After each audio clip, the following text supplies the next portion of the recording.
Hi అండి. ఇప్పుడు నేను మహాభారతంలోని అరణ్య పర్వంలో తృతీయ శ్వాసాన్ని నేను పారాయణ చేస్తానండి. మీరు శ్రవణం చేయండి. అగస్త్యుని చరిత్ర. పూర్వం కృతయుగంలో కాలకేయులనే రాక్షస సమూహం ప్రజల్ని హింసిస్తూ ఉండేవారు. వాళ్ళని వృత్రుడనే నాయకుడు వాడి బాధలు దేవతలు కూడా సహించలేకపోయేవాళ్ళు. ఒకరోజు దేవతలంతా దేవేంద్రుని ముందుంచుకొని బ్రహ్మదేవుడి వద్దకు వెళ్ళి వృతాసురుడి పడుతున్న బాధల్ని వెళ్ళబోసుకున్నారు. అప్పుడు బ్రహ్మ వాళ్ళకి ఈ విధంగా సలహా ఇచ్చాడు.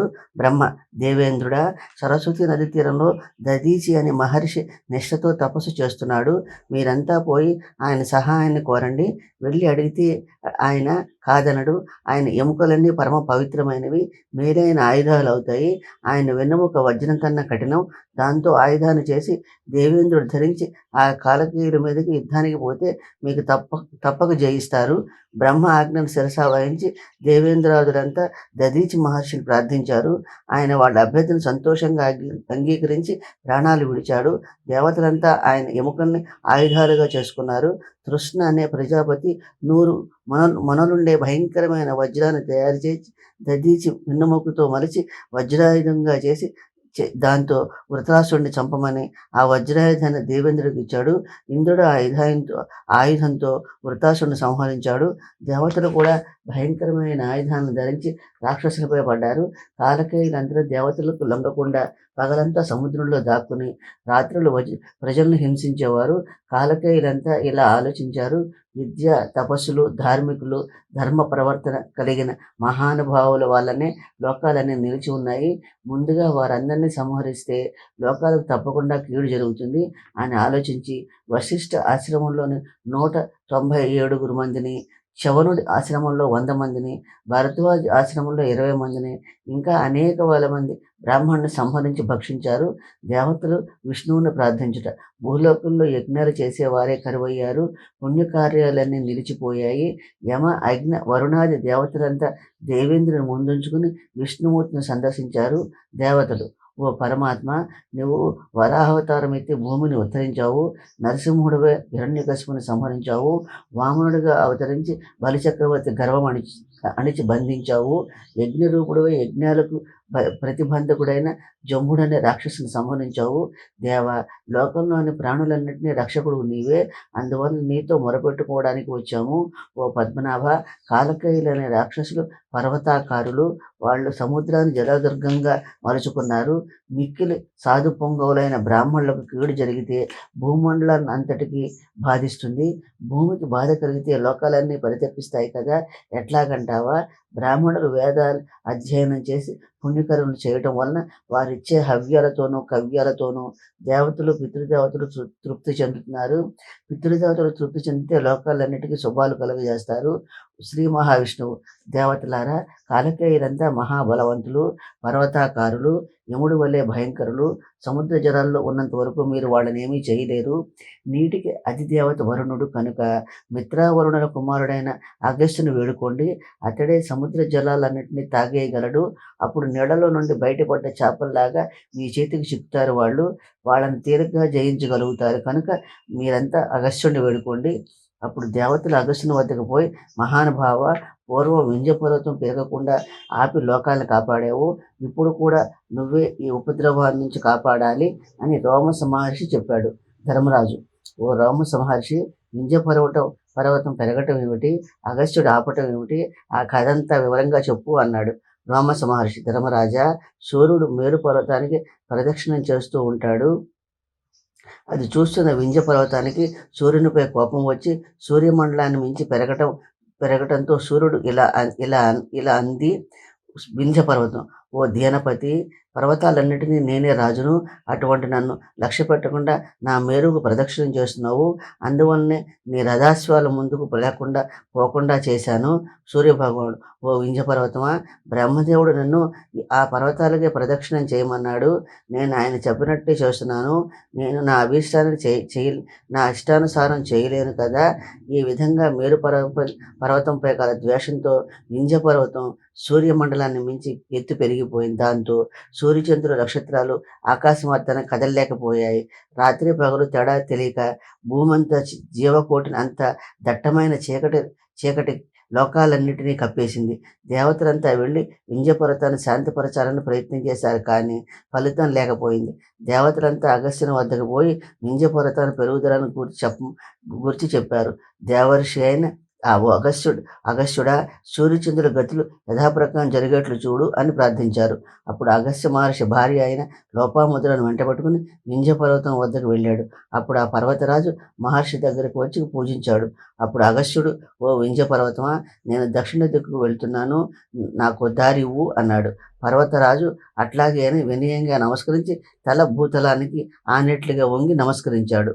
అప్పుడు ఆ మహర్షి పర్వతాన్ని దాటి వింధ్య పర్వతంతో, ఓ పర్వతరాజమా, నేను తిరిగి వచ్చే వరకు నువ్వు ఇట్లాగే వంగి ఉండమని ఆజ్ఞాపించి దక్షిణ దేశానికి వెళ్ళాడు. అట్లా వెళ్ళిన మహర్షి మళ్ళీ తిరిగి రాలేదు. మహర్షికి ఇచ్చిన మాట నిలబెట్టుకుంటూ శిరస్సు నేల మీదకి వంచి అట్లాగే ఉండిపోయింది అని రోమస మహర్షి ధర్మరాజుకు చెప్పాడు. దేవతలంతా ఆ విధంగా ప్రార్థించగా అగస్త్య మహర్షి దయగలవాడై దేవతలతో, మీరేం పని మీద వచ్చారని అడిగాడు. అప్పుడు దేవతలంతా ముక్తకంఠంతో కాలకేయులు ప్రాణికోటికి చేస్తున్న కీడుని గురించి చెప్పారు. ఓ మహర్షి, సముద్ర జలాలన్నీ తాగేయి, అప్పుడు ఆ రాక్షసులంతా బయటపడతారు. మేము రాక్షస సముదాయాన్ని దివ్య మహిమ గల ఆయుధాల చేత సంహరించగలుగుతాము అన్నారు. అగస్త్యుడు సముద్ర జలాలన్నీ తాగుట.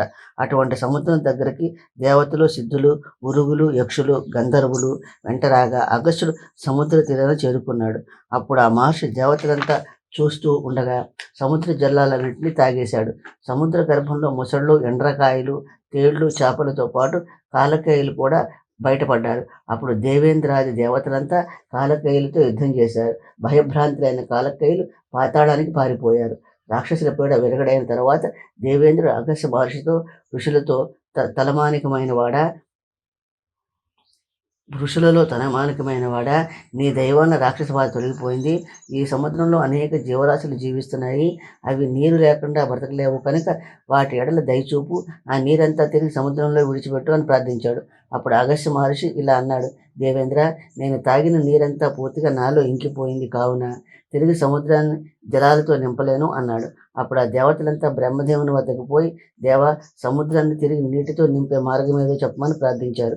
అప్పుడు బ్రహ్మదేవుడు బాగా ఆలోచించి కొంతకాలం తర్వాత భగీరథుని అనేవాడు సముద్రాన్ని నీటితో నింపుతాడు, అతడు తప్ప మరెవరూ ఆ పని చేయలేరు అని చెప్పాడు. దాంతో దేవతలంతా బ్రహ్మదేవుడికి నమస్కరించి వెళ్ళిపోయారు.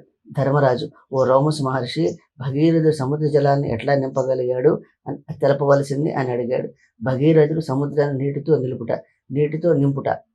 రోమస్ మహర్షి, ధర్మరాజా, పూర్వం ఇక్ష్వాకు వంశంలో సగరుడు అనే రాజు పరిపాలించేవాడు. అతడు వైదర్భి, శైభ్య అనే ఇద్దరు భార్యలు. వారిద్దరి యందు అతనికి సంతానం కలగలేదు. సగరుడు శివుని గూర్చి కఠోరమైన తపస్సు చేశాడు. శివుడు ప్రత్యక్షమై రాజును వరం కోరుకోమన్నాడు. సగరుడు పుత్ర సంతానాన్ని కోరాడు. అప్పుడు పరమశివుడు కరుణించి, ఓ రాజా, నీకు వైదర్భి వలన 60,000 మంది పుత్రులు కలుగుతారు. వారంతా గర్వాంధులు కావటం వలన అంతా ఒకేసారి బూడిదైపోతారు. ఇక నీ రెండవ భార్య శైభ్య వలన ఒక పుత్రుడు కలుగుతాడు, అతడు వంశోద్ధారకుడు అవుతాడని చెప్పి అంతర్ధానమయ్యాడు. అటు పిమ్మట కొంతకాలానికి ఇద్దరు భార్యలు గర్భవతులయ్యారు. వైదర్భి ఒక స్వరకాయను కన్నది. రెండో భార్య శైభ్య వలన వంశోద్ధారకుడైన అసమంజుడనే వాడు పుట్టాడు. మొదటి భార్యకు కలిగిన సొరకాయను బయట పారేస్తుండగా ఆకాశవాణి ఇలా పలికింది, ఓ రాజా, తొందరపడి ఈ సొరకాయను బయట పారేయకండి. ఇందులో నుండి గింజలను జాగ్రత్తగా తీసి నీటి కుండలో ఉంచండి. అందులో నుండి మహాబలశాలైన 60,000 మంది యోధులు పార్వతీదేవి అనుగ్రహంతో జన్మిస్తారు అని ఆకాశవాణి చెప్పింది. ఆ చెప్పినట్లే చేశారు. కొంతకాలానికి 60,000 మంది కొడుకులు పుట్టి పెరిగారు. వారంతా ఆకాశంలో విహరిస్తూ ఆకాశయానం చేసే దేవతల సమూహాన్ని అన్నిటినీ హింసిస్తూ ఉండేవారు. దేవతలంతా బ్రహ్మతో మొరపెట్టుకోగా, భయపడకండి, వీళ్ళంతా గర్వాంధులే, ఒకేసారి మాడి బూడిదైపోతారని చెప్పి వాళ్ళందరినీ పంపేశాడు. కొంతకాలానికి సగరుడు అశ్వమేధ యాగం చేశాడు. యాగాశ్వాన్ని రక్షించే బాధ్యత 60,000 మంది పుత్రులు వహించారు. యాగాశ్వం భూలోకం అంతా తిరుగుతూ ఒక రోజున నీళ్లు లేని సముద్రంలో మాయమైంది. వాళ్ళంతా పోయి తండ్రికి జరిగిందంతా చెప్పారు. అప్పుడు సగరుడు వాళ్ళందరినీ సముద్రాన్ని తవ్వి పాతాళానికి పోయి వెతికి యాగాశ్వాన్ని తెమ్మని ఆజ్ఞాపించాడు. తండ్రి ఆజ్ఞ మేరకు 60,000 మంది సముద్రాన్ని తవ్వారు. వాళ్ళు అట్లా తవ్వుతున్నప్పుడు బురదలో జీవిస్తున్న వేలాది జీవులు దేహాలు తెగి ముక్కలయ్యాయి. వాళ్ళు ఆ విధంగా త్రవ్వి పాతాళానికి చేరారు. అక్కడ కపిలుడనే మహర్షి తపస్సు చేసుకుంటున్నాడు. అతని సమీపాన యాగాశ్వం కనిపించింది. వారంతా సంతోషించి ఆ యాగాశ్వాన్ని ఆ కపట ముని అపహరించి తపస్సు చేస్తున్నట్లు నటిస్తున్నాడని భావించారు. సగరపుత్రుడు భస్మమగుట. ధర్మరాజా, 60,000 మంది సగరపుత్రులు కపిల మహర్షిని అవమానించారు. ఆ మహర్షి అనుగ్రహానికి గురయ్యి అంతా ఒకేసారి మాడి బూడిదయ్యారు. ఆ దారినే పోతున్న నారద మహర్షి ఈ విషయాన్ని సగర చక్రవర్తికి తెలిపాడు. పితృల అకాల మరణం సగరుడు ఎంతో దుఃఖించాడు. ఆయన పరమేశ్వరుడు పుత్రులను అనుగ్రహించేటప్పుడే చెప్పాడు కనుక దుఃఖాన్ని నుండి తేరుకున్నాడు. రెండో భార్య కొడుకైన అసమంజుడు దుర్మార్గుడై పౌరుల పిల్లలందరినీ నిర్దాక్షిణ్యంగా నదిలోకి విసిరేసి చంపుతూ ఉండేవాడు. పౌరుల కోరిక మేరన సగరుడు అసమంజుడిని దేశం నుండి వెళ్ళగొట్టాడు. అతడి కొడుకైన అసమంజుడిని సగరుడు పిలిచి, అసమంజుడా, అశ్వమేధ యాగాన్ని ప్రారంభించాను. మధ్యలో ఆటంకం వచ్చి యాగం ఆగిపోయింది. యాగాన్ని మధ్యలో ఆపకూడదు. అట్లా ఆగితే పుణ్యం రాకపోగా పాపం చుట్టుకుంటుంది. అందువల్ల నువ్వు ఆ యాగాశ్వాన్ని తీసుకొనిరా అని ఆజ్ఞాపించాడు. అసమంజుడు తాతగారు చెప్పినట్టే పెత్తండ్రులు తవ్విన మార్గాన్ని పోయి అక్కడ రెండవ సూర్యుడి వలె ప్రకాశిస్తున్న కపిల మునిని చూసి భక్తితో నమస్కరించి తన వచ్చిన పనిని నివేదించాడు. ముని సంతృప్తుడే ఇలా అన్నాడు, అసమంజుడా, సగర పుత్రులంతా నా కోపాగ్ని చేత బూడిదయ్యారు. నీ మూలంగా సగర పుత్రులు సద్గతులు కలుగుతాయి, పుణ్యలోకాలు పొందుతారు. ఈ యాగాశ్వాన్ని తీసుకుపోయి సగరుని యాగం పూర్తి చెయ్యి. సగరుడు ధనుజుడవుతాడు. నీ మనవుడు భగీరథుడు తిరిగి సముద్రంలోకి నీటిని నింపుతాడు అని చెప్పాడు. అసమంతుడు సంతోషించి కపిలమునికి మరొకసారి నమస్కరించి యాగాశ్వాన్ని తీసుకుని పోయి సగరుడికి సమర్పించి కపిల మహర్షి చెప్పిందంతా యథాతథంగా తెలిపాడు. అంతటా సగరుడు సంతోషంతో యాగాన్ని పూర్తి చేసి సముద్రుని తన పుత్రుడిగా స్వీకరించాడు. ఆనాటి నుండి సముద్రానికి సాగరం అన్న నామాంతరం ఏర్పడింది. సగరుడు ఆ విధంగా చాలా కాలం రాజ్య పరిపాలన చేసి కొడుకైన దిలీపుడికి రాజ్యాన్నిచ్చి తన తపోవనానికి వెళ్ళాడు. దిలీపుడు సగర పుత్రులందరికీ ఉత్తమ లోకాలకై ప్రయత్నించడు కానీ సఫలీకృతుడు కాలేదు. దిలీపుడు కొడుకు భగీరథుడు ఎన్ని అవరోధాలు వచ్చినా తను తలపెట్టిన కార్యం విడిచేవాడు కాదు. అటువంటి స్థైర్య చిత్తుడైన భగీరథుడు గర్వించిన రాజులందరినో జయించి తండ్రికి శత్రువులు లేకుండా చేశాడు. కొంతకాలానికి దిలీపుడు రాజ్యభారాన్ని భగీరథుడికి అప్పచెప్పి తన తపోవనానికి వెళ్ళాడు. భగీరథుడు గంగా నదిని భూలోకానికి తెచ్చి తన తాతలందరినీ పవిత్రులను చేయాలని సంకల్పించాడు. రాజ్యభారాన్ని మంత్రులపై వదిలి తాను హిమాలయాలకు వెళ్ళాడు. మంచు కొండపైన కఠోరమైన తపస్సు చేశాడు. అతడి తపస్సుకు సంతోషించి గంగాదేవి సాక్షాత్కరించి భగీరథుడితో నీకు ఇష్టమైన కోరిక కోరుకోమంది. భగీరథుడు నమస్కరించి, ఓ గంగాదేవి, నా పూర్వీకులు కపిల మహర్షి ఆగ్రహానికి గురయ్యి పుణ్యగతులు లేని వారయ్యారు. నీ పుణ్యజలాల వలన వారంతా పవిత్రులై పుణ్యలోకాలు పొందగలరు కనుక ఓ దేవి, నువ్వు దేవతాలోకం నుండి భూలోకానికి దిగి రావాలి అని కోరాడు. అప్పుడు గంగాదేవి, ఓ భగీరథుడా, నేను ఆకాశం నుండి దిగేటప్పుడు భూమి నా వేగాన్ని తట్టుకొని నిలబడలేదు. అందువల్ల నీవు పరమశివుని ప్రార్థించి అతన్ని ప్రసన్నం చేసుకో.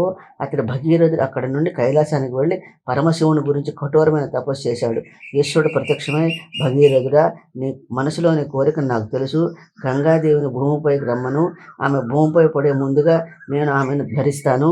నా నుండి భూలోకాన్ని ప్రవహించగలదు అని వరమిచ్చాడు. అప్పుడు భగీరథుడు తిరిగి గంగాదేవిని స్తోత్రం చేసి ప్రసన్నురాలను చేసుకున్నాడు.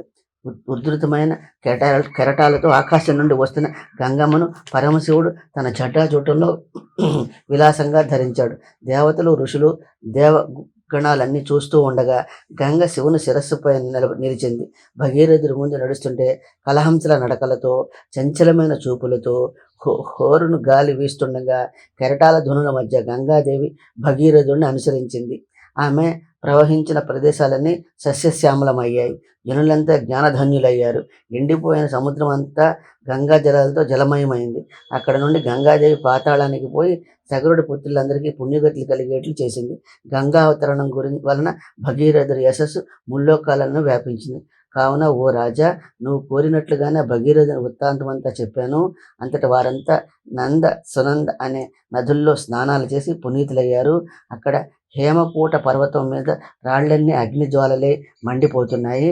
ఆమెంత చూసి ఆశ్చర్యపోయిన ధర్మరాజుతో రోమస్ మహర్షి ఇలా అన్నాడు: ధర్మరాజా, వృష వృషభకూట పర్వతం పైన వృషభుడనే గొప్ప ఋషి తపస్సు చేస్తూ ఉండేవాడు. అతడు మిక్కిలి కోప స్వభావం కలవాడు. చిన్న పొరపాటు జరిగినా క్షమించేవాడు కాదు. అతడు కోపంతో ప్రజ్వరిల్లే అగ్నిహోత్రంలా ఉండేవాడు. అతడి కోపతాపాలకు కొండరాళ్ళన్నీ మండిపడుతూ ఉండేవి. అందువలనే దేవతల వంటి మునులు మాత్రమే ఆ మునిని దర్శించేందుకు వస్తారు. ఇక్కడ దేవతలు యజ్ఞాలు చేశారు. ఆ యజ్ఞాలకి గరిక, పోచలు, దర్భలు మొలుస్తూ ఉంటాయి. అక్కడ ఉండే వృక్షాలే యజ్ఞాల్లో యోవ స్తంభాలు. ధర్మరాజా, ఇక్కడ దూరంగా కనిపించే విశ్వామిత్రుడి ఆశ్రమం. ఆ ఆశ్రమంలోనే పూర్వం విశ్వామిత్రుడు తపస్సు చేశాడు. ఆశ్రమం పక్క నుండి ప్రవహిస్తున్న నదిని కౌశికి అంటారు. ఆ కనిపించే సరోవరం వృషభ శృంగుడిది. రోమస మహర్షి వృషభ శృంగుడి చరిత్ర చెప్పుట. ధర్మరాజు: మునిశ్రేష్ఠ, వృషభ శృంగుని జన్మ వృత్తాంతం వినాలని ఉంది. రోమస మహర్షి: పూర్వం కశ్యపుడు కుమారుడు విభాంగుడనే మహర్షి నైష్ఠిక బ్రహ్మచర్యం అవతాన్ని ఆచరిస్తూ తపస్సు చేస్తున్నాడు. ఒకరోజు అతిలోక సుందరి లావణ్యవతి అయిన ఊర్వశిని విభాగుడు చూశాడు. వెంటనే అతడిలో మన్మథ తాపం వృద్ధి చెంది వీర్యం కింద పడింది. ఆ వీర్యాన్ని ఒక ఆడ దుప్పి మింగి గర్భం దాల్చింది. ఆ దుప్పికి మానవ రూపంలో ఒక మగ శిశువు జన్మించాడు. అతడే వృషభ శృంగుడు. వృషభ శృంగుడు తండ్రి సేవలు చేస్తూ ఆశ్రమాన్ని దాటి ఎక్కడికి పోలేదు. అందువల్ల అతడికి బయట ప్రపంచంతో సంబంధాలు లేకుండా అమాయకంగా పెరుగుతూ కఠోరమైన తపస్సు చేశాడు. దేశాన్ని రోమపాదులనే రాజు పరిపాలిస్తున్నాడు. ఆ రాజు గర్వం అణిచి బ్రాహ్మణుని పురోహితుల్ని దారుణంగా అవమానించాడు. ఆ కారణంగా అంగదేశంలో వర్షాలు కురవలేదు. ప్రజల కష్టాలు చూడలేక రోమపాదుడు బ్రాహ్మణులందరినీ గౌరవించి మన దేశంలో తిరిగి వానలు పడే మార్గం చెప్పమన్నాడు. ఆ విప్రపుంగవులు ఇలా అన్నారు: విప్రులు: ఓ రాజా, నువ్వు చేస్తున్న అవమానాలు భరించలేక బ్రాహ్మణులు నేను విడిచిపెట్టి వెళ్ళిపోయారు. అందువల్ల దేశంలో వేదోక్తమైన యజ్ఞయాగాదులు నిలిచిపోయాయి. ఆ కారణంగా దేశంలో వర్షాలు కురవటం లేదు. ఓ అంగరాజా, వృషభ శృంగుడు వంటి శాంత ప్రవృత్తి గల మహామునులున్న చోట ఎప్పుడు వర్షాలు కురుస్తాయి. ఆ మహర్షికి దేవేంద్రుడు అటువంటి వరాన్ని ప్రసాదించాడు. నీకు సామర్థ్యం ఉంటే అటువంటి వేదాంతవేత్తను అంగదేశానికి రప్పించు. ఓ రాజా, అందమైన వారిని మంచి చాకచక్యం ఉన్న వేశ్యల్ని వృషభ శృంగుని వద్దకు పంపించు. వారు అతన్ని లాలించి పాలించి సంతోషంగా అంగరాజ్యానికి తీసుకుని రాగలరు. కావున అటువంటి వేశ్యలను ఏర్పాటు చేయించు. బ్రాహ్మణ సలహాల మేరకు రాజు తన బ్రాహ్మణులకు చేసిన అపచారాలన్నింటినీ ప్రాయశ్చిత్తం చేసుకున్నాడు. దేశంలో ఉత్తమమైన వేశ్యలను పిలిపించి వారికి రుచికరమైన ఆహార పదార్థాలనిచ్చి వృషభ శృంగుని వద్దకు పంపాడు. వేశ్యలంతా వృషభ శృంగుని ఆశ్రమానికి దగ్గరలోనే ఒక ఆశ్రమాన్ని నిర్మించుకొని సరైన సమయం కోసం కాచుకుని కూర్చున్నారు. ఒకరోజు ఋషిశృంగుడు తండ్రి విభాంగుడికి కందమూలాలు, పండ్లు తెచ్చేందుకు అడవిలోకి వెళ్ళాడు. ఆశ్రమంలో అగ్నిహోత్రం కాపాడేందుకు వృషభ శృంగుడు అక్కడే ఉన్నాడు. ఆ సమయంలో వేశ్యలంతా కలిసి వృషభ శృంగుని వద్దకు పోయి తన ఆటపాటలతో అలరించి తీయటి మాటలతో ఆకట్టుకున్నారు. నగరం నుండి తెచ్చిన రుచికరమైన ఆహారాన్ని అతని చేత తినిపించి నిద్రపోతున్న ఇంద్రియాలను మేలుకొల్పారు. వృషభ శృంగుడు తండ్రి తప్ప మరో మానవ మాత్రుని ఇంతవరకు చూడలేదు. వేశ్యల అందచందాలు, మధురమైన మాటలకు ముగ్ధుడయ్యాడు. వాళ్ళు పెట్టిన ఆహారం కూడా ఇంతకుముందు ఎన్నడూ తిని ఎరగడు. అందువల్ల వేశ్యలతో స్నేహంగా వెలిగాడు. స్త్రీ పురుష లింగ భేదాలు అతనికి తెలియవు. వాళ్ళు కూడా తండ్రిలాగానే తపస్సుల వేశ్యలు: ఓ జ్ఞాననిధి, మా ఆశ్రమం ఇక్కడికి 3 యోజనాల దూరంలో ఉంది. నువ్వు మాతో వచ్చి మాతో స్నేహం చెయ్యి. మేమిచ్చే ఆతిథ్యాన్ని స్వీకరించు. ఇదే మా ప్రార్థన. వృషభ శృంగుడు వాళ్ళ ప్రార్థన అంగీకరించాడు. వాళ్ళ కందమూలాలతో తృప్తిగా భోజనం పెట్టాడు. తర్వాత వేశ్యలు అతని ముందు చక్కగా ఆడారు, పాడారు, అతన్ని అలరించారు. చక్కటి చాతుర్యాన్ని ప్రదర్శిస్తూ కౌగిలించుకొని సంతోషపెట్టారు. అతడిలో నిద్రిస్తున్న ఇంద్రియ స్పృహ మేల్కొంది. వాళ్ళు ఆ విధంగా అతడితో మన్మథ బాణాన్ని వికసింపజేసి వెళ్ళిపోయారు. అతడు వాళ్ళు వెళ్తుంటే వాళ్ళు వంకే దీనంగా చూస్తూ కూర్చుండిపోయాడు. ఇంతలో తండ్రి కందమూలాలు, పండ్లు తీసుకుని ఆశ్రమానికి వచ్చాడు. అగ్నిహోత్రాన్ని వేల్చకపోగా ఏదో పోగొట్టుకుని వాళ్ళ దిగులుగా కూర్చున్నాడు వృషభ శృంగుడు. అతన్ని చూసి విభాంగ మహర్షి ఎందుకిట్లా దిగులుగా ఉన్నావని అడిగాడు. అందుకు వృషభశృంగుడు ఇలా చెప్పాడు. తండ్రి, ఈరోజు మన ఆశ్రమానికి ఒక బ్రహ్మచారి వచ్చాడు. అతడు ఎంతో అందంగా చూస్తున్న కొద్దీ ఇంకా చూడాలనిపించింది. అతడి శరీరం పనస తొనలాగా పచ్చగా మెరిసిపోతోంది. అతడి జటలు నిలువుగా పొడుగ్గా వేలాడుతున్నాయి. అతడి గుండెల పైన 2 వ్రణాలున్నాయి. అవి చూడముచ్చటగా పిండాల్లాగా తెల్లగా గుండ్రంగా ఉన్నాయి. కానీ తాకితే ఎంతో మెత్తగా ఉన్నాయి. ఎన్నిసార్లు తాకినా అతడు నొప్పిగా ఉన్నాయని అనలేదు. నవ్వుతూ ఊరుకున్నాడు. మనమంతా జపమాలను చేతి చుట్టుకుంటే అతడి మెడకు చుట్టుకున్నాడు. అయితే అందులో పూసలన్నీ మిలమిలా మెరిసిపోతున్నాయి. అతడు నడిచినప్పుడల్లా వయ్యారంగా ఆడనెమలు నడుస్తున్నట్టుంది. పాదాల నుండి ఏదో వింత ధ్వని వస్తోంది. అతడు మాట్లాడుతుంటే గండు కోయిలు కూస్తున్నట్టుంది. అతడి ముఖం, ఒళ్ళు అంతా పనసతొనల వాసన వస్తూ ఉంది. తండ్రి, అతడు ఉన్న కొద్దిసేపు ఎంతో హాయి అనిపించింది. ఆ ఋషిపుత్రుడు కట్టేవి నారచరల మూటగా లేవు, మృదువుగా మెత్తగా ఉన్నాయి. అతడు నడుముకు పట్టి కట్టుకున్నాడు. అది నార పీచుతో చేసింది కాదు, పచ్చగా మెరిసిపోతోంది. ఓ మునిశ్రేష్ఠుడా, ఆ బ్రహ్మచారి నన్ను ఆలింగనం చేసుకుని ముఖంలో ముఖం పెట్టి మృదువైన శబ్దం చేశాడు. ఆ శబ్దం ఎంతో మనోహరంగా ఉంది. ముందెప్పుడు ఇంత మధురమైన అనుభూతి పొందలేదు. అతడి ముఖం ఎంత లేతగా ఉందంటే అప్పుడే విచ్చుకున్న తామర పువ్వులా ఉంది. నేనిచ్చిన నీళ్లు, కందమూలాలు అతనికి నచ్చలేదు. తనతో తెచ్చుకున్న తినుబండారాలను తినిపించాడు. ఆ పదార్థాలన్నీ అమృతంలా ఉన్నాయి. అతడు తెచ్చిన పానీయాలు కూడా ఎంతో మధురంగా ఉన్నాయి. అతడు తెచ్చిన పూలు మన అడవి పూల్లా లేవు. ఆ పూలు వెదజల్లే సువాసనలు గండు తుమ్మిదలు గుంపులుగా వచ్చాయి. నాకు ఆ ముని కుమారుడు ఎంతగానో నచ్చాడు. అతడితో కలిసి ఈ ఆశ్రమంలో తపస్సు చేయాలని ముచ్చట పడుతున్నాను. విభాండకుడు కొడుకు చెప్పినదంతా శ్రద్ధగా విని ఆశ్చర్యపోయాడు. ఋషుల తపస్సుకు భంగం కలిగించే రాక్షసులు అనేక రూపాల్లో వస్తారని అతడికి ఇదివరకే విని ఉన్నాడు. ఆ బ్రహ్మచారి కూడా అటువంటి రాక్షసుడే అయి ఉంటాడని కొడుకుతో చెప్పి జాగ్రత్తగా ముసులుకోమని హెచ్చరించాడు. ఎప్పటిలాగే విభాండకుడు అడవిలోకి పండ్లు, దుంపలు తెచ్చేందుకు వెళ్ళాడు. అతడు అటు వెళ్ళగానే వేశ్యపుత్రిక వచ్చి వృషభశృంగుడితో కామ వికారాన్ని రేకెత్తించింది. ఆమె అందచందాలు, పొయ్యిలొలికే పలుకులు, పక్కపక్కనే కూర్చుని మాట్లాడడం, కలిసిమెలిసి తిరగడంతో వృషభశృంగుడు ఆ వేశ్యకు పూర్తిగా వశుడయ్యాడు. ఆమె వలలో చిక్కుకుని తండ్రికి తెలియకుండా ప్రవర్తించడం నేర్చుకున్నాడు. అనగా కాంతాదాసుడే తండ్రికి చెప్పకుండానే ఆ వేశ్యతో కలిసి అంగదేశానికి వెళ్ళాడు.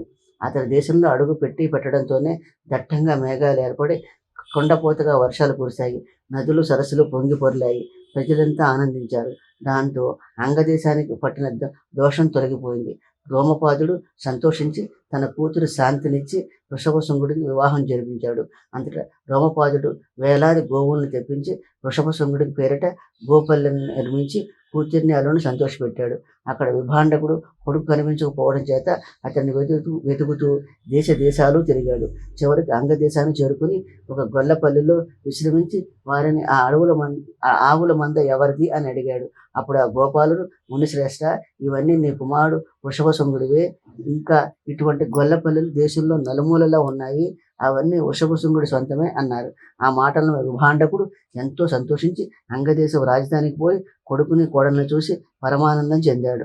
కొన్నాళ్ళైన తరువాత విభాండకుడు కొడుకుని కోడల్ని శాంతను వెంటబెట్టుకుని ఆశ్రమానికి వెళ్ళాడు. శాంతాదేవి వృషభశృంగుని వశిష్ఠుని అరుంధతి సేవించినట్టు సేవిస్తూ చాలా కాలం సుఖంగా గడిపారు. ఈ విధంగా వృషభశృంగుడి వృత్తాంతం ధర్మరాజు తెలిపి అంతా కలిసి కౌశిక సరోవరంలో స్నానం చేశారు. 500 మహానదులకు సంగమమైన గంగాసాగరాన్ని దర్శిస్తూ కళింగ దేశాన్ని చేరుకుని వైతరణి అనే మహానదిని దర్శించారు. అప్పుడు రోమన్స్ మహర్షి ధర్మరాజుతో, పూర్వం ఈ వైతరణి నదికి ఉత్తర తీరంలో దేవతలు, ఋషులు యజ్ఞాలు చేసేవారు. యజ్ఞాలు పూర్తి కాగానే అందరూ అమృత స్నానాలు చేసేవారు. క్రతువులన్నింటిలోనూ తలమానికమైన పశుభాగాన్ని దేవతలు, ఋషులు ఇక్కడే పశుపతికి ఏర్పాటు చేసేవారు.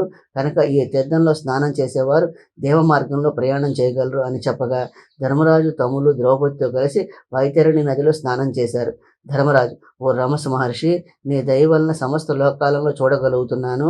ఇక్కడ నుండి వైఖానలం వేద పారాయణం వినిపిస్తోంది. ధర రోమస్ మహర్షి, ధర్మరాజా, నువ్వు ఇక్కడ నుండి వైఖానల వేద పారాయణం వినగలగటం ఆశ్చర్యంగా ఉంది. ఎందుకంటే ఈ వైఖానలు నివసించే ప్రదేశం ఇక్కడ నుండి 30,000 ఆమడ దూరంలో ఉంది. వారు చేస్తున్న పారాయణం వినగలుగుతున్నావంటే మానవ మాతలకు లేని దివ్యశక్తి నీలో ఏదో ఉన్నది. ధర్మరాజా, ఈ పండ్ల తోటలను చూస్తున్నావు కదా, ఇక్కడ అన్ని కాలాల్లోనూ పండ్లు లభిస్తాయి. స్వయంభూ వంశం వాడైన విశ్వకర్మ ఇక్కడే యజ్ఞం చేశాడు.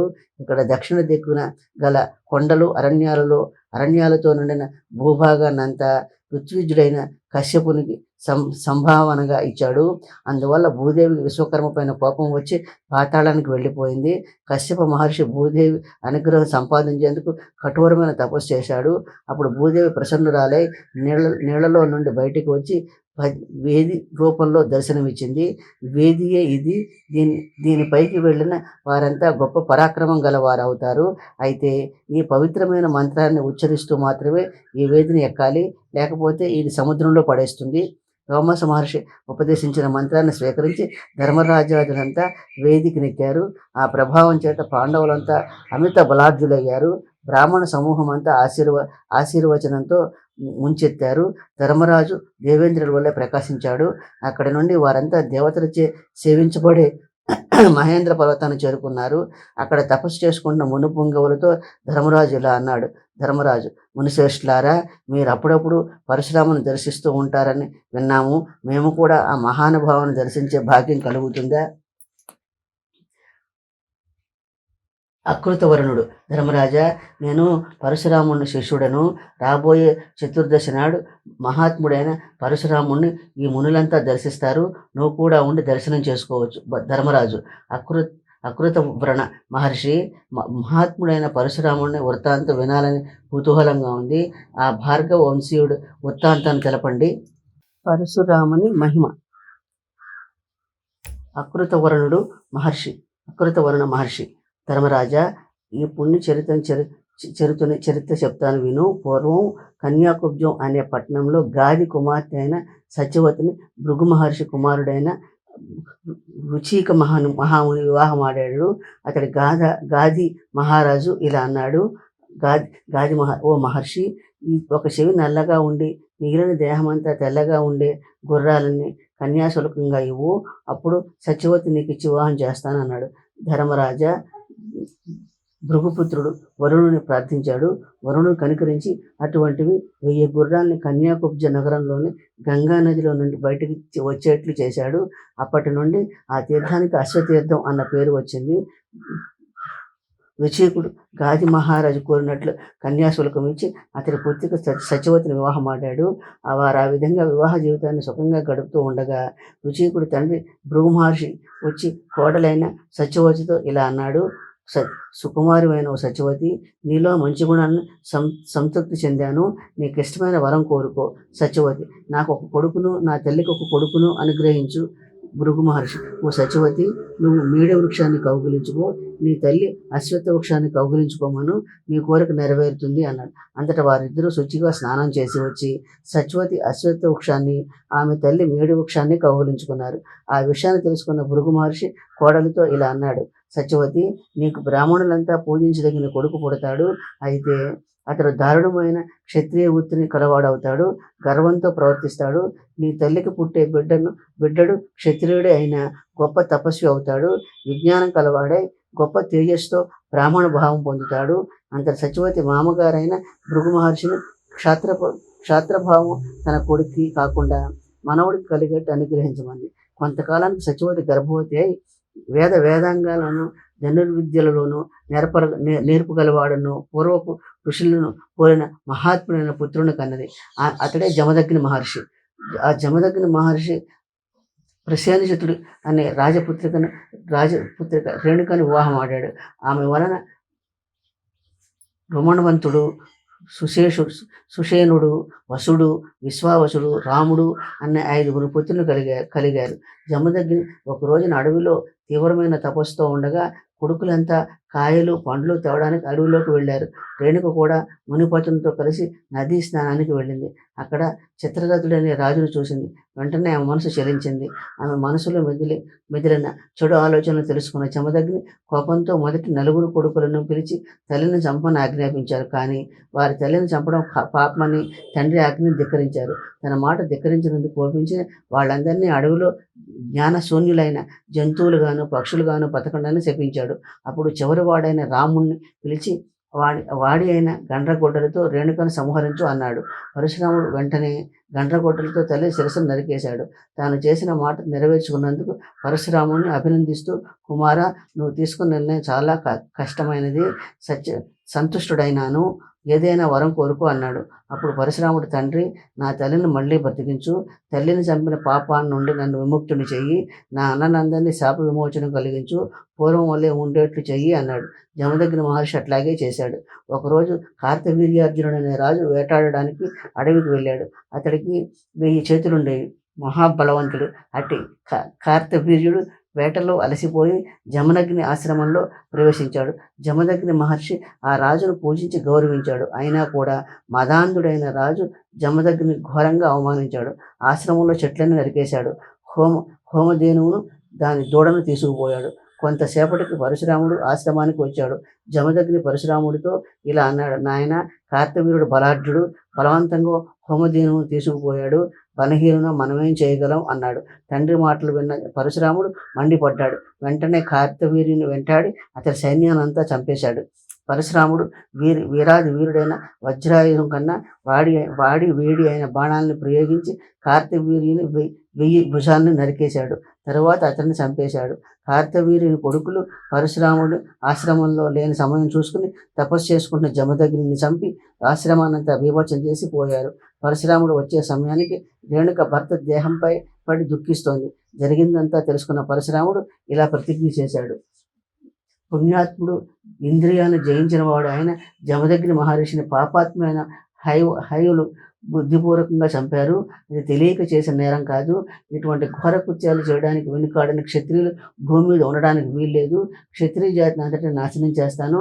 ఈ విధంగా ప్రతిజ్ఞ చేసి క్షత్రియులందరినీ సంహరించి భూమండలాన్నంతా జయించి వేదోక్తంగా యజ్ఞం చేసి ఆ సమస్త భూమండలాన్ని ఋత్విజుడైన కశ్యపుడికి దానం చేసి బంధనాన్నింటిని తెంచుకుని వైరాగ్యంతో కూడినవాడై ఈ మహేంద్రగిరి పైన పరశురాముడు తపోనిష్ఠలో ఉన్నాడు. పరశురాముని వృత్తాంతం అంతా విన్న ధర్మరాజాదులు చతుర్దశి నాడు పరశురామును దర్శించుకొని అర్చించి అతడిచే తిరిగి అర్చించబడి దక్షిణ దిక్కుకు తరలి వెళ్ళారు. ముల్లోకాలను పవిత్రం చేసేది భూలోకంలో సుప్రసిద్ధమైన త్రయంబక క్షేత్రంలో పావన గోదావరిని దర్శించారు. పూర్వం ఈ తీర్థంలో అర్జునుడు అనేక గోవుల్ని, బంగారాన్ని బ్రాహ్మణులకు దానం చేశాడని బ్రాహ్మణులు చెప్పగా ఆ పొగడ్తలు ధర్మరాజాదులు సంతోషించారు. అక్కడ కొండవలే పొడవుగా వ్యాపించి ఉన్న పరశురామ వేదిలో ధర్మరాజు నిష్ఠతో తపస్సు చేశాడు. అక్కడ నుండి వారంతా ప్రభాస తీర్థానికి చేరుకున్నారు. పాండవులు ప్రభాస తీర్థానికి వచ్చారని తెలుసుకున్న శ్రీకృష్ణ బలరామాదులు యాదవ శ్రేష్ఠులంతా వారిని పరామర్శించేందుకు వచ్చారు. నారబట్టలు, జింక చర్మాలు ధరించి తపోనిష్టలో ఉన్న పాండవులను చూసి మిక్కిలి వ్యతి చెందారు. కృష్ణ బలరాములకు ధర్మరాజు తన అరణ్యవాస అనుభవాన్ని చెప్పి అర్జునుడికి దివ్యాస్త్రాన్ని పొంది ప్రస్తుతం ఇంద్రుడి సభలో ఉన్నాడని చెప్పగా బలరాముడు ఉద్వేగంతో ఇలా అన్నాడు, ధృతరాష్ట్రుడు బుద్ధి లేకుండా కొడుకులు ఎట్లా చెప్తే అట్లా ఆడుతూ ఈ పాండవుని అడవుల పాలు చేశాడు. ఈ పాండవులంతా ధర్మాత్ములు, పాపం అంటే భయపడేవారు. కొన్ని ధృతరాష్ట్రుడు గుడ్డివాడు, దూరాలోచన లేనివాడని అనుకుందాము. ఆ భీష్మాదులకైనా ఈ దుష్కృత్యాన్ని ఆపలేకపోయారు కదా, పోతే పోయింది. ఆ భీష్మాదులంతా మానవ మాత్రలు అనుకుందాము. ఆ బ్రహ్మదేవుడికి ఏమి ఇబ్బంది? పాండవులంతా దైవాంశ సంభూతులు, ఎంతటి శత్రువులైనా అవలేలగా జయించగల పరాక్రమవంతులు. ఎన్ని కష్టాలు ఎదురైనా ధర్మాన్ని విడవని పాండవులు నొసట కష్టాలు రాశాడు. ఇదే బ్రహ్మదుష్టులైన దుర్యోధనాదులకు అభ్యుదయాన్ని ప్రసాదించాడు. ఇతెక్కడ న్యాయము? కృష్ణ, మనమందరం ఈ ధార్తరాష్ట్రాదులందరినీ సంహరించి ధర్మాత్ముడైన ధర్మరాజును ప్రభువుగా చేయడం సబబు కాదా? సాత్యకి, ఓ బలరామ, నువ్వు, శ్రీకృష్ణుడు, సాంబుడు, సారణుడు, ప్రద్యుమ్నుడు, నేను అనేక మంది పాండవులు అండగా ఉన్నప్పుడు వాళ్ళంతా అడవుల్లో దిక్కులేని అనాథులుగా ఎందుకు బతకాలి? మనం ఎందుకు ధృతరాష్ట్రాన్ని దయాభిక్షపై ఆధారపడాలి? యాదవులంతా భయంకరమైన పరాక్రమవంతులను నువ్వు ఎరగవా? నా నాగలి భుజాన వేసుకుని ముందుండి సేనలు నడుపుతూ ఉంటే శ్రీకృష్ణుని శరాగ్య యుద్ధాన్ని ధనస్సును ధరించి వెలువడే బాణాలను తట్టుకుని ఎవరైనా నిలబడగలరా? ఈ ఒక్క శ్రీకృష్ణ బలరాములైనా ప్రద్యుమ్నాది మహావీరులు ధనుసుల నుండి బయలుదేరిన బాణాలు ధృతరాష్ట్ర కుమారుని శిరస్సులను ఖండించవా? సంజయులు, కేకయులు, పాంచాలురు, కృష్ణులు, భోజకులు, అందకులలో గల మహావీరులంతా శ్రీకృష్ణ అనుమతి కోసం ఎదురు చూస్తున్నారు. అనుమతి లభించిన మరుక్షణంలో అంతా కలిసి ఒకసారిగా దుర్యోధనాదులపై విరుచుకుపడగలరు. భీష్మ, ద్రోణ, కర్ణాదులు అంతటి యోధులైన పాండవుల ప్రతాపం ముందు నిలవలేరు. ధర్మరాజాదులు చేసిన ప్రతిజ్ఞ ప్రకారం 13 ఏళ్లు గడిచిపోగానే ధర్మరాజు రాజ్యాభిషిక్తుడిని కాక తప్పదు. అప్పుడు మన అభిమన్యుడు కుమారుడే రాజప్రతినిధి కాగలడు. శ్రీ ధర్మరాజా, మీరంతా ధర్మపరులైన పరాక్రమవంతులు. మీరంతా చెప్పినట్లుగా నువ్వు ఈ భూమికి చక్రవర్తివై వెలుగొందుతావు, ఇది ఖాయము. కృష్ణ, మీరంతా మా ఎడల ఇంత దయాగలవారై ఉండగా శత్రువులను జయించడం ఏమంత కష్టమైన పని కాదు. శ్రేష్టమైన యశస్సు గలవారు, ఎల్లప్పుడూ ధర్మాన్ని ఆచరిస్తారు. భీష్మ ద్రోణాదులున్న సభలో చేసిన ప్రతిజ్ఞ తప్పడం మాకు భావ్యం కాదు. అందువల్ల ఈ 13 సంవత్సరాలు గడిచిన తర్వాత మీ అందరి సహాయం తప్పక మాకు లభిస్తుంది. యాదవులంతా పాండవులను ఓదార్చి వెళ్ళారు. అనంతరం పాండువాదులంతా పయోష్టి నదిలో స్నానం చేశారు. రోమస్ మహర్షి, ధర్మరాజా, ఈ పయోష్టి నది పరమ పవిత్రమైంది. ఈ నదీ తీరాన నృగుడు అనే ప్రభు యజ్ఞం చేశాడు. అట్లాగే దూర్తరజనుడు కొడుకైన గయుడు గొప్ప యజ్ఞం చేశాడు. ఆ యజ్ఞంలో వాడిన ఉపకరణాలన్నీ బంగారంతోనే చేశారు. యజ్ఞాలు చేయించిన ఋత్వికులకు, పరీక్షాధికారులకు లెక్కలేని బంగారు నాణాలతో సత్కరించాడు. కొమ్ములకు బంగారు రేకులు తాపడం చేసిన గోవులను బ్రాహ్మణులకు దానం చేశాడు. అటువంటి ఈ పయోష్టి నదిలో స్నానం చేసిన వారు దైవత్వాన్ని పొందుతారు.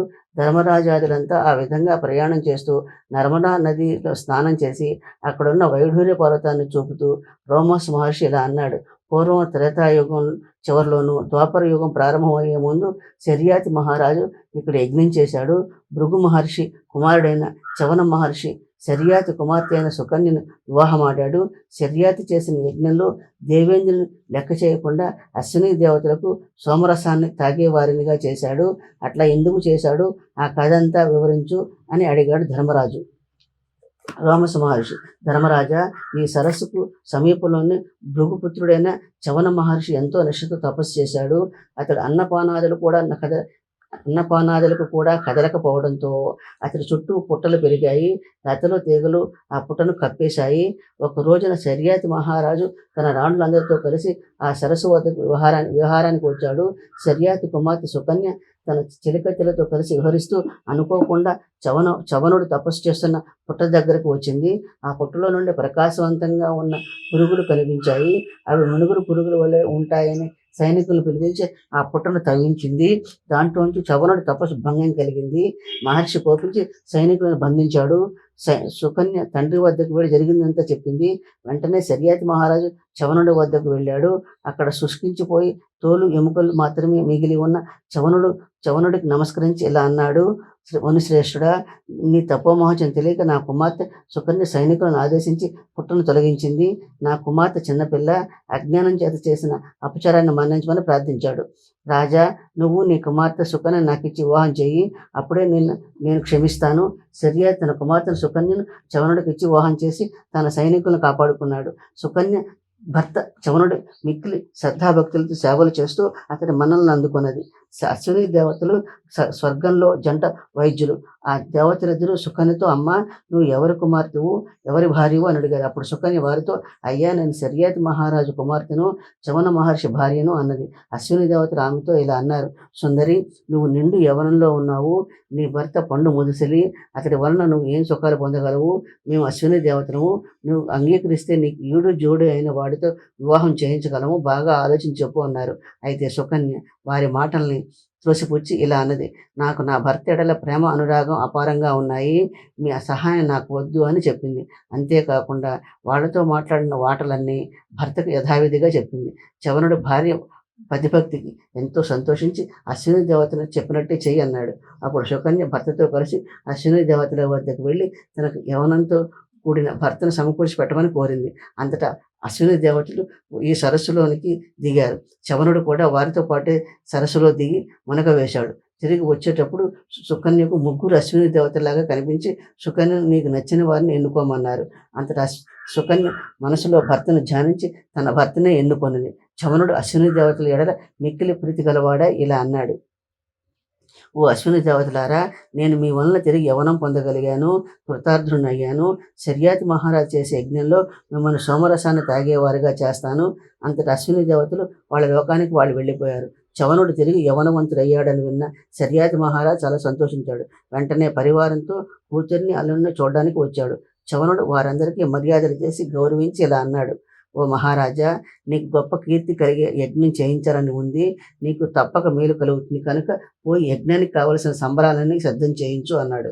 చవన మహర్షి చెప్పినట్లే శర్యాతి మహారాజు శాస్త్ర సమ్మతంగా యజ్ఞాన్ని పూర్తి చేసి సోమరసాన్ని అశ్విని దేవతలకు ఇవ్వబోతుండగా ఇంద్రుడు కోపించి, అశ్విని దేవతలిద్దరూ దేవతలకు వైద్యం చేసే సేవకులు మాత్రమే, అటువంటి వారికి యజ్ఞ భాగాన్ని ఇవ్వవచ్చునా అన్నాడు. అయినా కూడా చవనుడు లెక్క చేయకుండా అశ్విని దేవతలకు సోమరసాన్ని తాగించాడు. కోపించిన ఇంద్రుడు చవనుడి పైకి వజ్రాయుధాన్ని ప్రయోగించబోయాడు. వెంటనే చవనుడు తన సపోశక్తి చేత ఆ చేతిలో ఉన్న వజ్రాయుధాన్ని అట్లాగే స్తంభింపజేశాడు. అంతటా హోమగుండం నుండి ఒక భయంకరమైన మధుడు అనే రాక్షసుడు సృష్టించాడు. అతడు గొప్ప శక్తి, వేగం గలవాడు. అతడు భీకరాకారానికి ఆకాశంలో సంచరించే దేవతా సమూహాలన్నీ భీతి చెందాయి. ఆ మధుడు వేగంగా దేవేంద్రుడు చంపేందుకు ముందుకు వెళ్ళాడు. దేవేంద్రుడు చేయి పోవడం వలన ఆత్మరక్షణ కూడా అసమర్థుడయ్యాడు. అప్పుడు దేవేంద్రుడు చవనుడి వద్దకు పరుగున వచ్చి నమస్కరించి, ఓ ఋషి సత్తమా, నీ తపశ్శక్తితో చేసిన ప్రయత్నం వ్యర్థమగునా? నేటి నుండి అశ్విని దేవతలు కూడా యజ్ఞంలో సమరసాన్ని తాగి గ్రహించేందుకు అర్హులు కాగలరు. నాయన దయతలిచి నన్ను కాపాడు అని ప్రార్థించాడు. చవన మహర్షి శాంతించి తిరిగి దేవేంద్రుని భుజాన్ని విడుదల చేశాడు. అంతటి దేవేంద్రుడు స్వర్గానికి వెళ్ళాడు. అశ్విని దేవతలు సోమరసానికి అర్హులయ్యారు. సంతోషించి స్వర్గానికి వెళ్ళారు. అప్పుడు మధుడు అనే రాక్షసుడు చవనుడికి నమస్కరించి తనకు ఒక స్థానం కల్పించమని ప్రార్థించగా, ఇక పైన నువ్వు కళ్ళులోను, స్త్రీలలోను, వేటలోను, పాచికలలోను ప్రవేశించని ఆజ్ఞాపించాడు. చవన మహర్షి ఇక్కడ తపస్సు చేయడం వలన ఈ పర్వతానికి అర్చక పర్వతం అని పేరు వచ్చింది. అటు పిమ్మట దాని పక్కనే ఉన్న పుణ్య సరస్సుల్లో సంతనుడు, జనకుడు, నరనారాయణులు, బ్రహ్మదేవుడు స్నానం చేశారని రోమస మహర్షి చెప్పగా ధర్మరాజాదులంతా సరస్సులో స్నానం చేసి అక్కడ నుండి యమునా నదీ తీరానికి చేరారు. అక్కడ రోమసుడు వారికి మాందాత చరిత్ర ఇలా చెప్పాడు. రోమస్ మహర్షి: పూర్వం యవనాసుడు అనే మహారాజు ఎన్నో యాగాలు చేసి ధర్మబద్ధంగా రాజ్యపాలన చేశాడు. అతడికి ఎంతో కాలానికి సంతానం కలగలేదు.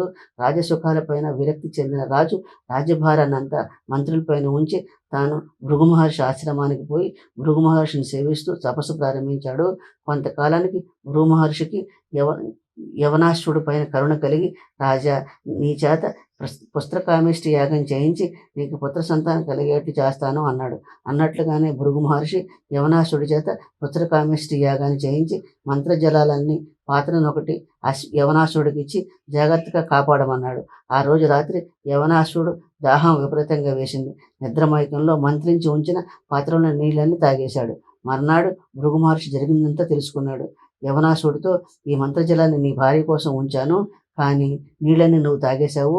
దైవఘటన ఎవరూ మార్చలేరు కదా, దీనివల్ల నువ్వు గర్భం ధరిస్తావు, నీకు ఒక కొడుకు పుడతాడు అన్నాడు. కొంతకాలానికి యవనాసుడు ఎడమ పక్కన చీల్చుకుని ఒక పిల్లవాడు పుట్టాడు. ఆ పిల్లవాడు పుడుతూనే ఉదయ సూర్యుడిలా ప్రకాశించాడు. ఆ బాలుడు పుట్టగానే ఆకలితో అలమటించాడు. అప్పుడు దేవేంద్రుడు వచ్చి శిశువు నోట్లో వేలుంచి, చీకుము, ఇది అమృతము అని ఊరడించాడు. ఈ విధంగా బాలుడు దేవేంద్రుడిచే పోషించబడ్డాడు. దేవతలంతా ఆ పిల్లవాడికి మాందాతుడు అని పేరు పెట్టారు. కేవలం ధ్యానం చేయటం చేతనే మాందాత వేదాంగాలు, విలువిద్య నేర్చుకున్నాడు. అతడు ముల్లోకాల చేత గౌరవించబడ్డాడు. ఈ విధంగా మాందాతుడు సమస్త భూమండలానికి రారాజుగా దేవేంద్రుడు అభిషేకించాడు. దేవేంద్రుడి నుండి అజగవం అనే ధనస్సును పొంది పెక్కు మంత్రాస్త్రాన్ని పొందాడు. అనేక యాగాలు చేసి విప్రులకు అసంఖ్యాకంగా బంగారాన్ని, గోవుల్ని దక్షిణగా ఇచ్చాడు. ఒకప్పుడు మాందాత రాజ్యంలో వర్షాలు కురవలేదు. అప్పుడు ఇంద్రుడిపై కోపించి మేఘాలపైన అగ్ని బాణాలను సంధించి విరివిగా వర్షాలు పడేట్లు చేశాడు. ధర్మరాజా, ఇది మాందాత యజ్ఞం చేసిన చోటు. ఈ కురుక్షేత్రంలో సరస్వతి నదీ తీరాన సోమకుడు అనే రాజు యజ్ఞం చేసి 100 మందిని పుత్రులను పొందాడు. ఓ ధర్మరాజా, నీకు ఆ సోమకుడి వృత్తాంతం చెప్తాను విను. ధర్మరాజా, పూర్వం సోమకుడు అనే మహర్షి ఉండేవాడు. ఆయనకు 100 భార్యలు. అయితే ఆ మహారాజు ఒకే ఒక పుత్రుడు జన్మించాడు. ఆ పుత్రుని పేరు జంతుడు. 100 భార్యలు ఆ బాలుని తమ సొంత బిడ్డగానే ఎంచి అల్లారు ముద్దుగా పెంచుతూ వచ్చారు. ఒకరోజు ఆ పిల్లవాడికి తొడ మీద చీమ కుట్టింది. అప్పుడు ఆ పిల్లవాడు గుక్కపెట్టి ఏడ్చాడు. పిల్లవాడు బాధ చూడలేక 100 భార్యలు గొల్లున ఏడ్చారు. వాళ్ళ ఏడుపులు విన్న సోమక మహారాజు ఒక్క పరుగున వెళ్ళి విషయం తెలుసుకుని మంత్రులను ఋత్వికులను సంప్రదించాడు. మంత్రులారా, ఋత్విజులారా, నా 100 భార్యలను అందరి అందరి మధ్య ఒకడే పుత్రుడు. ఒక కన్ను కన్ను కాదు, ఒక కొడుకు కొడుకు కాదు. పెద్దలు అంటారు, రాణులంతా సంతానవంతులు కావాలని కోరుకుంటున్నాను. అప్పుడే రాజ్యానికి వారసులుంటారు. దీనికి మీరేదైనా మార్గం ఆలోచించి చెప్పండి అన్నారు. మహారాజా, నీ భార్యలు 100 మంది సంతానవతులయ్యే మార్గం చెప్తాము. నీ చేత మేము ఒక యజ్ఞం చేయిస్తాము. ఆ యజ్ఞంలో మేము చెప్పింది చెప్పినట్లు నోరు మారు మాట్లాడకుండా చెయ్యాలి. అట్లా చేస్తే నీ రాణులంతా సంతానవతులు అవుతారు. ఈ యజ్ఞంలో నియమం ఏమిటంటే, నీ ఏకైక పుత్రుడు జంతుడని యజ్ఞ పశువుగా చేసి అతడి కడుపులోని పవన్ పవను హోమం చేసి ఆ పొగను రాణులంతా వాసన చూడాలి. ముందుగా ఏ రాణి అయితే పుత్రుని కంటుందో ఆ పిల్లవాడి శరీరంతో ఎడమ భాగం బంగారు ఛాయ కలిగి ఉంటాడు. అట్లాగే 100 మంది రాణులంతా 100 పుత్రుల్ని కంటారు. నీకు ఇష్టమైతే ఈ యజ్ఞం చెయ్యి అని ధర్మరాజా, సోమకుడు ఋత్విజుడు చెప్పినట్లే జంతుడిని బలి పశువుగా చేసి యజ్ఞంలో హోమం చేసి పొగను రాణులంతా పిలిచారు. కొంతకాలానికి 100 భార్యలు గర్భవతిలే 100 పుత్రులను కన్నారు. ఆ తల్లులంతా అందరి పిల్లల్ని జంతువులను ప్రేమించినట్లే ప్రేమిస్తూ పెంచారు. వారంతా కూడా పెరిగి పెద్దవారై శౌర్య ప్రతాపాల్లో తండ్రి అంతటి వారయ్యారు. సోమక మహారాజు రాజ్యాధికారాన్ని పిల్లలకిచ్చి తన అడవులకు పోయి తపస్సు చేసుకున్నాడు. ఆ యజ్ఞాన్ని చేయించిన ఋత్విజుడు నరకానికి పోయి అగ్నిలో మలమల మాడిపోతూ పాపఫలాన్ని అనుభవిస్తున్నాడు. కొంతకాలానికి సోమక మహారాజు తన పుణ్యఫలాన్ని అనుభవించేందుకు నరకం మీదుగా స్వర్గానికి పోతూ తన ఋత్విజుడు అగ్నిలో మాడిపోవటం ఉండడం చూశాడు. ఋత్విజుడా, పాపం అంటే ఏమిటో తెలియని సద్బ్రాహ్మణువు నువ్వు నరకంలో ఈ అగ్నిలో పడి మాడిపోతున్న కారణం ఏమిటి అని అడిగాడు. మహారాజా, నువ్వు నీ 100 పుత్రులు సంతోషంగానే ఉన్నారు. మీ చేత యజ్ఞం చేయించిన పాపానికి నేను ఈ నరక బాధలు అనుభవిస్తున్నాను. ఇంతకు మించి నేనే పాపము ఎరుగును. రోమస్ మహర్షి, ఓ ధర్మరాజా, అప్పుడు సోమక మహారాజు యముడి దగ్గరికి పోయి తన పుణ్యంలో ఋత్విజుడికి భాగం ఇచ్చి తనతో పాటు స్వర్గానికి తీసుకుపోయాడు. అంతేకాదు, పూర్వం బ్రహ్మదేవుడు కూడా ఇక్కడే 1000 ఏళ్ల పాటు యజ్ఞం చేశాడు. ఆ యజ్ఞం పేరు ఇష్టాకృతం. ఇంకా నభాగుడు వంశంలో పుట్టిన అంబరీషుడు ఇక్కడే లెక్కలేని యజ్ఞాలు చేసి ఉత్తమ గతులను పొందాడు. నహుషుడు కూడా ఇక్కడే యజ్ఞం చేసి యజ్ఞాధికారులకు 100 అర్బుదాల ధనాన్ని దక్షిణగా ఇచ్చాడు. ఇక్కడే సార్వభౌముడు యయాతి కూడా యజ్ఞాలు చేశారు. ఈ యజ్ఞానికి దేవేంద్రుడు స్వయంగా వచ్చాడు. ఇది రామహరదనం. ఇది లక్షావతరణం అనే తీర్థం. ఈ యమునా నది తీరాన దేవతలు, మునులు సరస్వతికి సంబంధించిన యజ్ఞం చేశారు. ఈ యజ్ఞాన్ని దేవర్షి అయిన సంవర్తుడు కాపాడాడు. భరతుడు కూడా ఇక్కడ అనేక యజ్ఞాలు చేశాడు. కనుక ఓ ధర్మరాజా, నువ్వు కూడా నీ తమ్ముడితో కలిసి తీర్థంలో స్నానం చేసి ధ్యాన యోగంలో ఆయా లోకాలన్నీ ఒక్కసారి దర్శించరమ్ము. రోమస్ మహర్షి మీరు చెప్పినట్టే ఆ తీర్థాల్లో స్నానం చేసి ఈ లోకాలన్నీ దర్శించాను. ఆకాశ గమనం చేసే కేచరులు లోకాన్ని చూశాను. దేవర్షుల లోకాన్ని చూశాను. స్వర్గలోకాన్ని దర్శించాను. దేవేంద్ర సభలో అర్జునుని చూశాను. రోమస్ మహర్షి, ధర్మరాజా, ఇది దక్షుడు యజ్ఞం చేసిన స్థలము. ఈ నదియే సరస్వతి అని భూలోకంలో ప్రసిద్ధి చెందింది. ఈ నదీ తీరాన అందరికన్నా ముందు బ్రహ్మదేవుడు యజ్ఞం చేశాడు. ఇక్కడున్న ఈ వేదిక 5000 అమడల దూరం విస్తరించింది. ఇక్కడ దేహత్యాగం చేసిన వారంతా దేవతా భాగాన్ని పొందుతారు.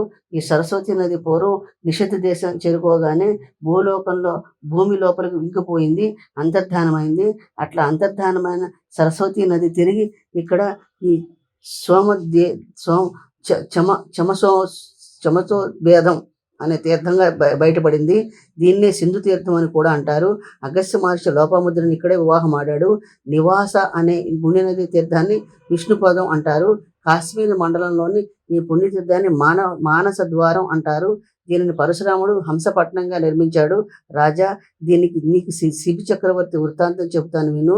రోమస్ మహర్షి, ధర్మరాజా, మానస సరోవరంలోని భృగుతుంగ పర్వతం చాలా పవిత్రమైనది.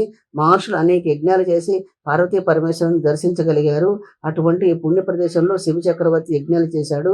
శివ చక్రవర్తి ఎంతో దయాహృదయుడు, ధర్మశీలి అని సత్యవాక్య పరిపాలకుడు అని ప్రసిద్ధి చెందాడు. ఇంద్రుడు, అగ్ని అతన్ని పరీక్షించాలనుకున్నారు. వెంటనే వాళ్ళిద్దరూ డేగ పావురం రూపాలు ధరించారు. పావురం ప్రాణభీతితో వణికిపోతూ శివ చక్రవర్తిని శరణు కోరింది. ఇంతలోనే పావురాన్ని తరుముకుంటూ డేగ వచ్చి శివ చక్రవర్తితో ఇలా అంది: ఓ రాజా, నువ్వు గొప్ప ధర్మాత్ముడివి, కళంకం లేని వాడవని పేరుంది. నేను నా పిల్లలంతా ఆకలితో అలమటిస్తున్నాము. అదృష్టం కొద్దీ ఈ పావురం నా కంట పడింది. దీన్ని చంపి నేను నా పిల్లలకు ఆకలి బాధను తప్పించుకుని ప్రాణాలు నిలుపుకోగలని ఆశపడ్డాను. నువ్వు ఇప్పుడే పావురానికి ఆశ్రయం ఇచ్చావు. అందువల్ల నేను నా పిల్లలు ఆకలితో చావాల్సి ఉంటుంది. ఒక ప్రాణిని కాపాడడం కోసం ఇంతమందిని చంపడం నీకు ధర్మమేనా? అదీ కాకుండా ఈ పావురాలను భగవంతుడే మాకు ఆహారంగా సృష్టించాడు కనుక ఇది ధర్మ వ్యతిరేకం కాదా? ధర్మ స్వరూపాన్ని ఎరిగిన జ్ఞానులు ధర్మానికి కీడు కలిగించే పనేది చేయరు. ధర్మం అంటే దేశానికి అంతటికి మేలు చేకూరేదే కదా. ఈ పావురం ప్రాణభయంతో వచ్చి నన్ను ఆశ్రయించింది. ఎటువంటి నీచుడైనా శరణు కోరిన వాడిని విడిచిపెట్టడు. అది ధర్మం కాదు కదా. కనుక నేనెట్లా ఈ పావురాన్ని విడిచిపెడతానని అనుకుంటున్నావు? నువ్వు కావడానికి పక్షివే అయినా ధర్మాధర్మాల గురించి మాట్లాడుతున్నావు. కాబట్టి ఆశ్రయం కోరి వచ్చిన వారిని విడిచిపెట్టడం కన్నా పెద్ద పాపం మరొకటి ఉండబోదు. ఆయన నిన్ను ఒక మాట అడుగుతున్నాను చెప్పు. నువ్వు కేవలం ఆకలి బాధ తీర్చుకోవడానికి ఇన్ని ధర్మాలు మాట్లాడుతున్నావు. ఆకలి బాధ తీర్చుకోవాలంటే అడవిలో ఎన్నో జంతువులు ఉన్నాయి. కానీ నువ్వు ఈ పావురాన్నే కావాలని పట్టుబడుతున్నావు. నువ్వు ఈ పావురం పైన ఆగ్రహాన్ని విడిచిపెట్టి నీకు అవసరమైన ఆహారాన్ని సమకూర్చి పెడతాను నేను. అంతేకాని శరణు కోరిన ఈ పావురాన్ని విడిచిపెట్టను. ఓ మహారాజా, ఈ పావురం నాకు సహజమైన ఆహారం. నువ్వు ఈ పక్షిని రక్షించాలని తీర్మానించుకుంటే ఈ పక్షితో సరితూగే మాంసాన్ని నీ శరీరం నుండి కోసి ఇవ్వు. అప్పుడు నీ చిత్తశుద్ధి తెలుస్తుంది అన్న డేగ మాటలకు శివ చక్రవర్తి ఎంతో సంతోషించి, ఓ డేగ, పక్షులన్నిటిలోకి ఉత్తమమైన దానివి, నాపై దయ చూపావు అని వెంటనే ఒక కత్తి తీసి తన శరీరంలోని మాంసాన్ని కోసి తూకం వేస్తూ ఉంటే అంతకంతకు ఆ పావురం బరువు పెరిగిపోతూ ఉంది. తన శరీరంలోని మాంసం అంతా తిరిగిపోయినా కూడా పావురానికి సరితూగలేదు. శివ చక్రవర్తి ఆశ్చర్యపోయాడు. చివరికి తానే తక్కెడలో కూర్చున్నాడు. శివ చక్రవర్తి దేహత్యాగానికి సిద్ధపడ్డాడే కానీ శరణాగతి విడిచిపెట్టలేదు. అప్పుడు అది త్యాగబుద్ధికి, ఆత్మార్పణ భావానికి మెచ్చుకొని ఇంద్రుడు, అగ్ని నిజ రూపాలు దర్శనమిచ్చి అభినందించారు. ఓ శిబి, నీ కీర్తి శబ్ద బ్రహ్మం ఉన్నంతకాలం విస్తరిస్తుందని దీవించారు. ఓ ధర్మరాజా, ఇది ఆ మహానుభావుడి దివ్యక్షేత్రము. రోమస మహర్షి, ధర్మరాజా, ఉద్దాలకుడు కుమారుడైన శ్వేతకేతువు తపోవనమంతా అనేక ఫల వృక్షాలతో విలసిల్లుతుంది. ఇక్కడ సరస్వతి నది మానవ రూపంలో వచ్చి శ్వేతకేతుడికి సేవలు చేసేది. అదే తపోవనంలో అష్టావక్రుడు కూడా తపస్సు చేసేవాడు. వాళ్ళిద్దరూ మేనమామ మేనల్లుళ్ళు అవుతారు. వారిలో అష్టావక్రుడితో విశిష్టమైన చరిత్ర.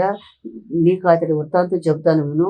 ఏకపాదుడనే మహా తపస్శాలి, గొప్ప విద్వాంసుడు. రాత్రింబవళ్ళు శిష్యుల చేత వేదాధ్యయనం, విద్యాభ్యాసం చేయిస్తూ ఉండేవాడు. సుజాత అతడి భార్య. సుజాత గర్భవతిగా ఉన్నప్పుడు గర్భస్థ శిశువు తండ్రితో ఇలా అన్నది: తండ్రి, నువ్వు రాత్రి పగలు విసుగు లేకుండా, విరామం లేకుండా శిష్యుల చేత వేదాధ్యయనం చేయిస్తున్నావు. నిద్ర లేకపోవడం వలన విసుగు చెంది వాళ్ళు వేదాధ్యయనం చేసే వేదంలో దోషాలుంటున్నాయి. దోషాలతో కూడా విద్య నేర్చుకోవడం వల్ల ప్రయోజనం ఏమిటి? ఏకపాదుడు, నువ్వు వేదాధ్యయనంలో దోషాలు ఎంచే అంత గుడ్డువా? గుడ్డొచ్చి పిల్లని వెక్కిరించినట్లు ఏమైనా అధిక ప్రసంగం చేసి వేదాన్ని వక్రంగా విమర్శించావు కాబట్టి నువ్వు అష్టావక్రుడివే పుట్టు అని చెప్పించాడు. సుజాత నిండాయి. తినేందుకు కానీ ప్రసవానికి అవసరమయ్యే సామాగ్రి కానీ ఇంట్లో లేకపోవడంతో సుజాత భర్తతో ఇలా అంది: ఎంత కట్టికి దరిద్రుడికైనా ప్రసవ సమయం వచ్చిందంటే కావలసిన నూనె, నెయ్యి, తిండి గింజలు జాగ్రత్త చేసి పెట్టుకుంటారు. ఇప్పుడు ఇంట్లో ఏ ఒక్క వస్తువు కూడా లేదు. వాటిని సమకూర్చే మార్గం ఆలోచించండి అంది. వెంటనే ఏకపాదుడు జనక మహారాజు ఆస్థానంలో వంది అనే వేద పండితుడితో వాదానికి దిగి వాదనలో ఓడిపోయి బందీగా ఉండిపోయాడు. ఈలోగా సుజాత ప్రవహించి అష్టావక్రుడిని జన్మనిచ్చింది. అదే సమయంలో ఉద్దాలకుడు కూడా శ్వేతకేతువు పుట్టాడు. అప్పటి నుండి అష్టావక్రుడు కూడా ఉద్దాలకుడి సంరక్షణలో పెరుగుతూ వచ్చాడు. ఒక రోజున అష్టావక్రుడు ఉద్దాలకుడు తొడపైన కూర్చున్నాడు. అది చూచి ఓర్వలేక శ్వేతకేతువు, మా నాన్న తొడ మీద నుండి దిగు, నేను అక్కడ కూర్చోవాలి, నువ్వు పోయి మీ నాన్న తొడ మీద కూర్చో అన్నాడు. అప్పుడు అష్టావక్రుడు తల్లి దగ్గరికి పోయి తండ్రిని గురించి అంతా తెలుసుకున్నాడు. ఆ సమయంలో జనక మహారాజు ఒక యజ్ఞం చేస్తున్నాడు. అష్టావక్రుడు శ్వేతకేతువుని వెంటబెట్టుకుని ఆ యజ్ఞ వాటికి వెళ్ళాడు. అక్కడ ద్వారపాలకులు అడ్డు తగిలి బాలురకు యజ్ఞశాలలోకి ప్రవేశం లేదని అడ్డగించారు. అప్పుడు అష్టావక్రుడు, అయ్యలారా, వృద్ధులంటే తల నిరవటమేనా, లేక మానవావయవాలన్నీ వదిలిపెట్టడమా? ఇవేనా వృద్ధుల లక్షణాలు? జ్ఞానం కలవాడైతే బాలునైనా పూజించాలి. మేము ఇక్కడే ఉంటాము. మీరు పోయి మేము వేద పండితుడైన వంది మహాశయుడితో వాదించడానికి వచ్చామని మహారాజుతో చెప్పండి అన్నారు. ద్వారపాలకులు పోయి మహారాజు అనుమతి పొంది బాలుడిద్దరిని లోపలికి పంపారు. అప్పుడు పండితుల సమక్షంలో వందిని ఓడించి తండ్రితో పాటు అనేక మంది బ్రాహ్మణులను విడిపించి ఇంటికి తీసుకువచ్చారు. రోమశుడు ఈ విధంగా ధర్మరాజాదులతో కలిసి అనేక తీర్థాలు సేవిస్తూ పుణ్యక్షేత్రాలు దర్శిస్తూ పుణ్య చరిత్రలు వినిపిస్తూ, ఇది సమంగ అనే పుణ్యనది. పూర్వం భరతుడు ఈ నదీ జలాలతో రాజ్యాభిషిక్తుడయ్యాడు. ఇంద్రుడు కూడా ఈ పావన జలాలను నెత్తిన చల్లుకొని పవిత్రుడయ్యాడు. ధర్మరాజా, ఈ ఆశ్రమంలో భరద్వాజుని పుత్రుడైన యువక్రీతుడు తపస్సు చేశాడు. యువక్రీతుడు పాండిత్య గర్వం చేత ప్రాణాలను పోగొట్టుకున్నాడు. నీకు అతని చరిత్ర చెప్తాను విను అన్నాడు. యువక్రీతుని చరిత్ర. రోమసుడు, రైభ్యుడు, భరద్వాజుడు గొప్ప తపస్సులు, మంచి మిత్రులు. అరణ్యంలో పక్కపక్కనే ఆశ్రమాలు నిర్మించుకుని తపస్సు చేసుకునేవాళ్ళు. రైభ్యుడికి 2 కుమారులు, అర్ధారుషుడు, పరాశుడు. వారిద్దరూ వేదాంగాల్లోనూ గొప్ప పాండిత్యాన్ని సంపాదించారు. దేశం నలుమూలలో ఉండే పండితులు వారి పాండిత్యాన్ని మెచ్చుకునేవారు. భరద్వాజుడి కొడుకు యువక్రీతుడు చదువు మీద శ్రద్ధ లేకపోవడం వల్ల రైభ్యుడి కొడుకుల్లాగా పండితులు కాలేకపోయారు. అయితే వాళ్ళను పండితులంతా మెచ్చుకుంటూ ఉండగా ఓర్చలేక వారిపై ద్వేషాన్ని పెంచుకున్నాడు. తన గురువు దగ్గర విద్యాభ్యాసం చేయకపోయినా గొప్ప తపస్సు చేసి పాండిత్యాన్ని సంపాదించాలని అనుకున్నాడు. అందుకోసం ఇంద్రుని గురించి ఘోరంగా తపస్సు చేశాడు. కొంతకాలానికి ఇంద్రుడు ప్రత్యక్షమై ఏం వరం కావాలని అడిగాడు. అందుకు యువక్రీతుడు, గురువు దగ్గర విద్య నేర్చుకోకుండా వేదాలు సర్వశాస్త్రాలు నేను తెలుసుకోగలగాలి అన్నాడు. అందుకు ఇంద్రుడు, గురువు లేకుండా కేవలం తపస్సు చేతనే నేర్చుకునే విద్య వలన అహంకారం కలిగి సర్వనాశనం అయిపోతారు కనుక గురువును ఆశ్రయించి విద్య నేర్చుకోమని సలహా ఇచ్చి వెళ్ళిపోయాడు. ఇంద్రుడు చేసిన హితబోధ యువక్రీతుడికి తృప్తి కలిగించలేదు. అందువల్ల ఇంకా తీవ్రంగా తపస్సు చేశాడు. ఈసారి దేవేంద్రుడు ఉదిసలి బ్రాహ్మణ రూపంలో వచ్చి గుప్పెడు ఇసుకతో గంగా నదికి ఆనకట్ట కట్టే ప్రయత్నం చేశాడు. పట్టు విడవకుండా పొద్దున్న నుండి సాయంత్రం వరకు గుప్పెడు ఇసుక పోసిన ప్రవాహం ఆగటం లేదు. యువక్రీతుడు ఇదంతా కనిపెడుతూనే ఉన్నాడు. ముసలి బ్రాహ్మణుడు ప్రయత్నం అంతా చూస్తూ యువక్రీతుడు ముసలి బ్రాహ్మణుడితో ఇలా అన్నాడు. తాత, నువ్వు కాళ్ళు చాపుకుని కూర్చున్నావు. గుప్పెడు ఇసుకతో గంగా ప్రవాహాన్ని ఆపడం సాధ్యమేనా? కాబట్టి నీ ప్రయత్నం విరమించుకుని పోయి విశ్రాంతి తీసుకో అని సలహా ఇచ్చాడు. అప్పుడు ముసలి బ్రాహ్మణుడు, నేను కూడా నీకు మళ్ళీ అసాధ్యమైన లక్ష్యాన్ని కృషి చేస్తున్నాను అంటూ ఇంద్రుడు తన నిజరూపాన్ని ప్రదర్శించాడు. ఇంద్రుడు ఎంత చెప్పినా తన లక్ష్యం సాధించే వరకు తపస్సు విడిచిపెట్టనన్నాడు. చివరకు ఇంద్రుడు యువక్రీతుడు కోరిన పాండిత్యాన్ని ప్రసాదించాడు. అంతటా యువక్రీతుడు సంతోషంగా ఇంటికి తిరిగి వచ్చి తండ్రికి తాను సాధించిన విజయాన్ని గురించి చెప్పాడు. భరద్వాజుడు తన కొడుకు గర్వాన్ని కొంచెమైనా తగ్గించాలని ఒక పూర్వగాథను ఈ విధంగా వివరించాడు. కుమార, నీకు పూర్వగాథ చెప్తాను విను. నువ్వు అందులో నీతిని గ్రహిస్తే చాలు. పూర్వం జలధి అనే మునిశ్రేష్ఠుడు ఉండేవాడు. అతని పుత్రుడు మరణం వలన దుఃఖంతో ఘోరమైన తపస్సు ప్రారంభించాడు. దేవతలు అతని తపస్సుకు మెచ్చుకొని అతని కొడుకును బతికించడమే కాకుండా చిరంజీవిగా కూడా చేశారు. అతని పేరు మేధావి. అతడు తాను చిరంజీవినన్న గర్వంతో మునులను సాధువులను హింసించేవాడు. ఒక రోజున ధనుషాక్షుడనే తపోధనుడిని అవమానించాడు. ఆ తపస్సును కోపించి యమలోకానికి పొమ్మని శాపించాడు. ఎంతటి వారికైనా గర్వం నాశనాన్ని తెచ్చిపడుతుంది. ఎవరైతే గర్వం లేకుండా శాంత స్వభావులే ఉంటారో అతడే ప్రజల మన్నలను పొందుతాడని చెప్తూ కొడుకును గర్వపోతూ కావద్దని హితబోధ చేశాడు. యువక్రీతుడు అట్లాగేనని చెప్పి ఒకరోజు ఋషుల సభలో తన పాండిత్యాన్ని ప్రదర్శించాడు. ఒక రోజున యువక్రీతుడు రైభ్యుడి ఆశ్రమానికి పోయి రైభ్యుడి కోడలను చూసి ఆమె అందచందాలకు మోహితుడే ఆమెతో తన కోరికను తెలిపాడు. ఆమె చాకచక్యంగా అతడి వద్ద నుంచి బయటపడి ఏడుస్తూ మామగారైన రైభుడితో మొరపెట్టుకుంది. రైభుడు కోపం వచ్చి తన జటాల జటలలో నుండి ఒక జటను ఊడబెరికి అగ్నిహోత్రంలో వేశాడు. అగ్నిహోత్రం నుండి తన కోడలు కృష్ణ కన్నా 100 రెట్లు అందంగా ఉండే సుందరాంగి ఒకటి బయటికి వచ్చింది.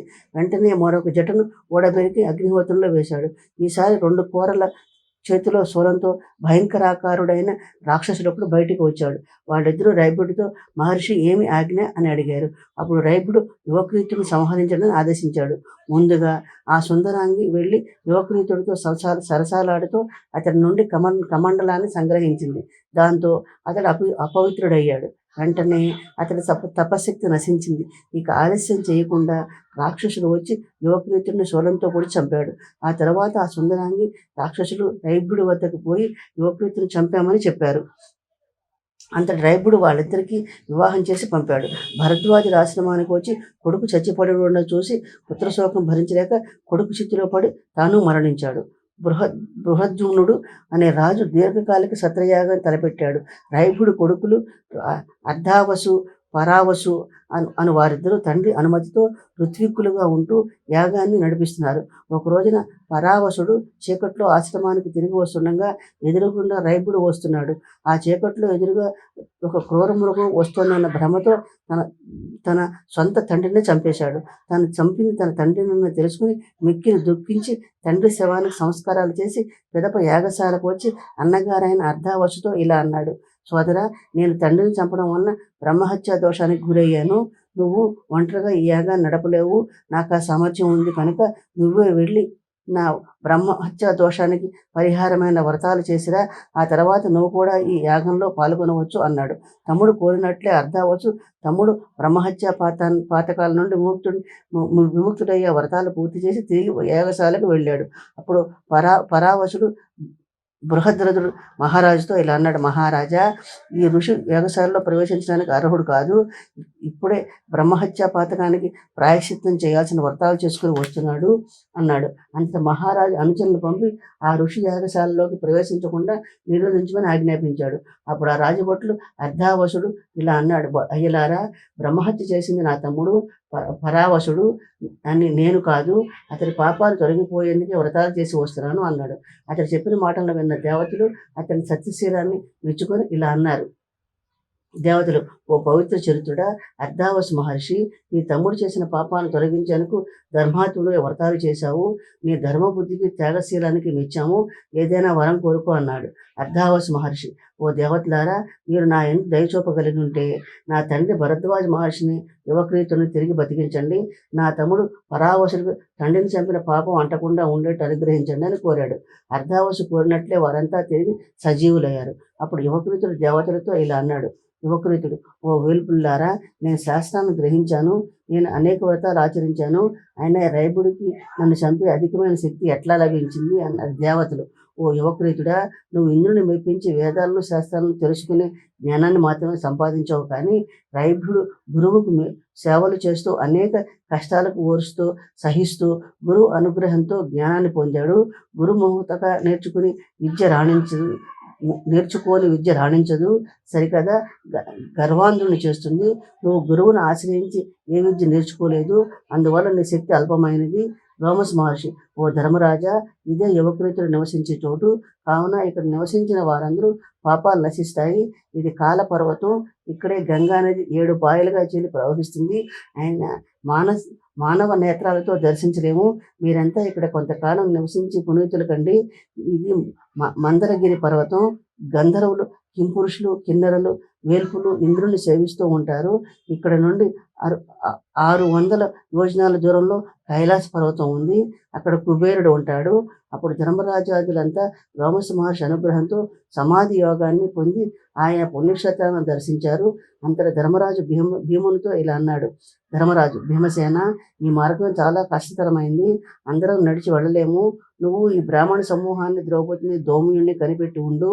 నేను సనకులను తోడుగా తీసుకుని లోమస మహర్షి అనుగ్రహంతో ఈ తీర్థాలను దర్శించి త్వరగా వచ్చేస్తాము. అంతవరకు నువ్వు వీళ్ళందరినీ జాగ్రత్తగా కాపాడుతూ ఉండు అన్నాడు. భీమసేనుడు: అన్నా ధర్మరాజా, ఈ అడవులన్నీ రాక్షసులతో నిండి ఉన్నాయి కనుక ప్రమాదం ఎల్లప్పుడూ పొంచి ఉంటుంది. నిన్ను, ద్రౌపదిని వదిలి ఎప్పుడైనా ఉన్నానా? రథాలు నడవని మార్గాన్ని ఎదురైనప్పుడు మీ అందరినీ నా భుజాల మీద మోసుకుని పోయాను. మీరు నన్ను వదిలి వెళ్తే నేను దుఃఖాన్ని భరించలేను.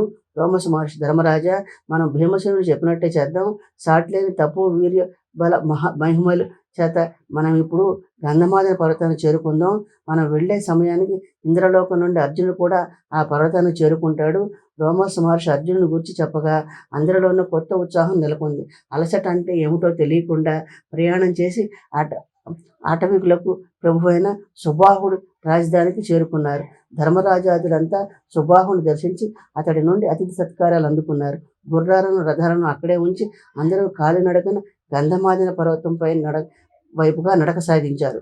ధర్మరాజు, భీమసేన ఇంద్రుడి కన్నా పరాక్రమం గలవాడు, వాయుదేవుడి కన్నా వేగం వాడు సూర్యుడు వంటి తేజస్సు గలవాడు అయిన మన సోదరుడు అర్జునుడిని ఎప్పుడెప్పుడు చూద్దామా అని మనసు ఉరకలు వేస్తుంది.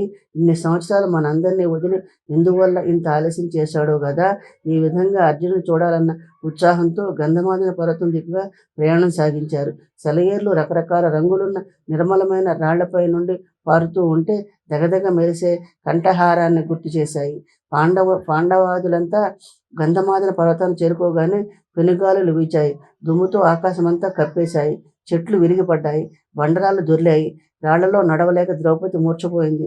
భీముడు ఆమెను జింక చర్మంపై పడుకోబెట్టి అరిటాకులతో విసిరి సేవలు చేశాడు.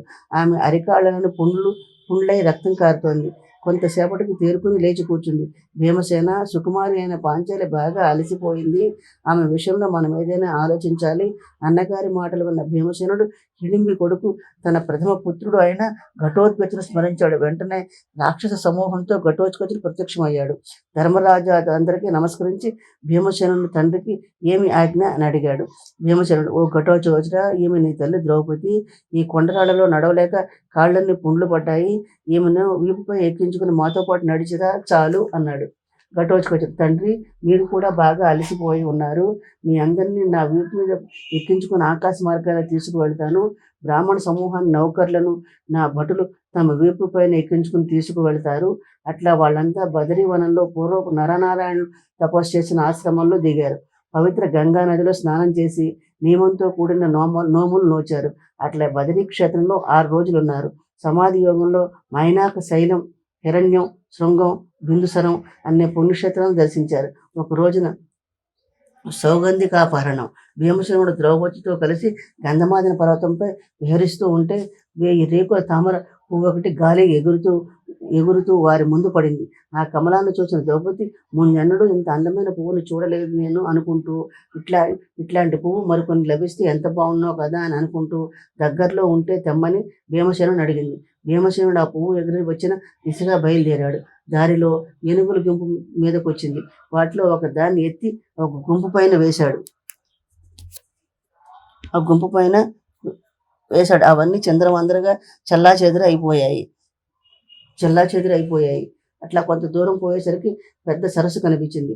ఆ సరస్సులో దిగి స్నానం చేసి తామర తోళ్లతో పెద్ద తండ చేసి మెడలు ధరించాడు. అక్కడ నుండి కొన్ని అమడల దూరం విస్తరించి ఉన్న అరటి తోపులోకి పోయి మళ్ళీ శంఖాన్ని పూరించాడు. భీముడు చేసిన సింహనాదం దేవేంద్ర పిడుగులాగా ధ్వనించి అడవంతా వ్యాపించింది. అక్కడ పర్వత గుహలో పడుకున్న హనుమంతుడు అనే పెద్ద కోతి మేలుకొని ఈ శంఖారావం వింటుంటే ఇతడు కూడా వాయుపుత్రుడే ఉంటాడనుకున్నాడు. సోదరుని ఒక ఆట పట్టించాలనుకున్నాడు. వృక్షాలన్నీ పీకి నేలపైన పడేసి భీముడికి త్రోవ లేకుండా చేశాడు. ఉన్న కాస్త కాలిబాట అడ్డంగా పడుకున్నాడు. తోకను మాత్రం విలాసంగా ఆడిస్తూ నేలకేసి కొడుతున్నాడు. ఆ ధ్వనికి అడవి అంతా దద్దరిల్లింది. కొండ గుహలు ప్రతిధ్వనించాయి. జంతువులన్నీ భయపడ్డాయి. ఆ ధ్వని భీముని చెవుని కూడా పడింది. అతడప్పుడు అటువంటి ధ్వని విని ఉండలేదు. ఆశ్చర్యపోతూ ఆ ధ్వని వచ్చిన వైపుకే వెళ్ళాడు. అక్కడ కొంత దూరంలో ఒక బండరాయి పైన పడుకొని ఉన్న పెద్ద కోతి కనిపించింది.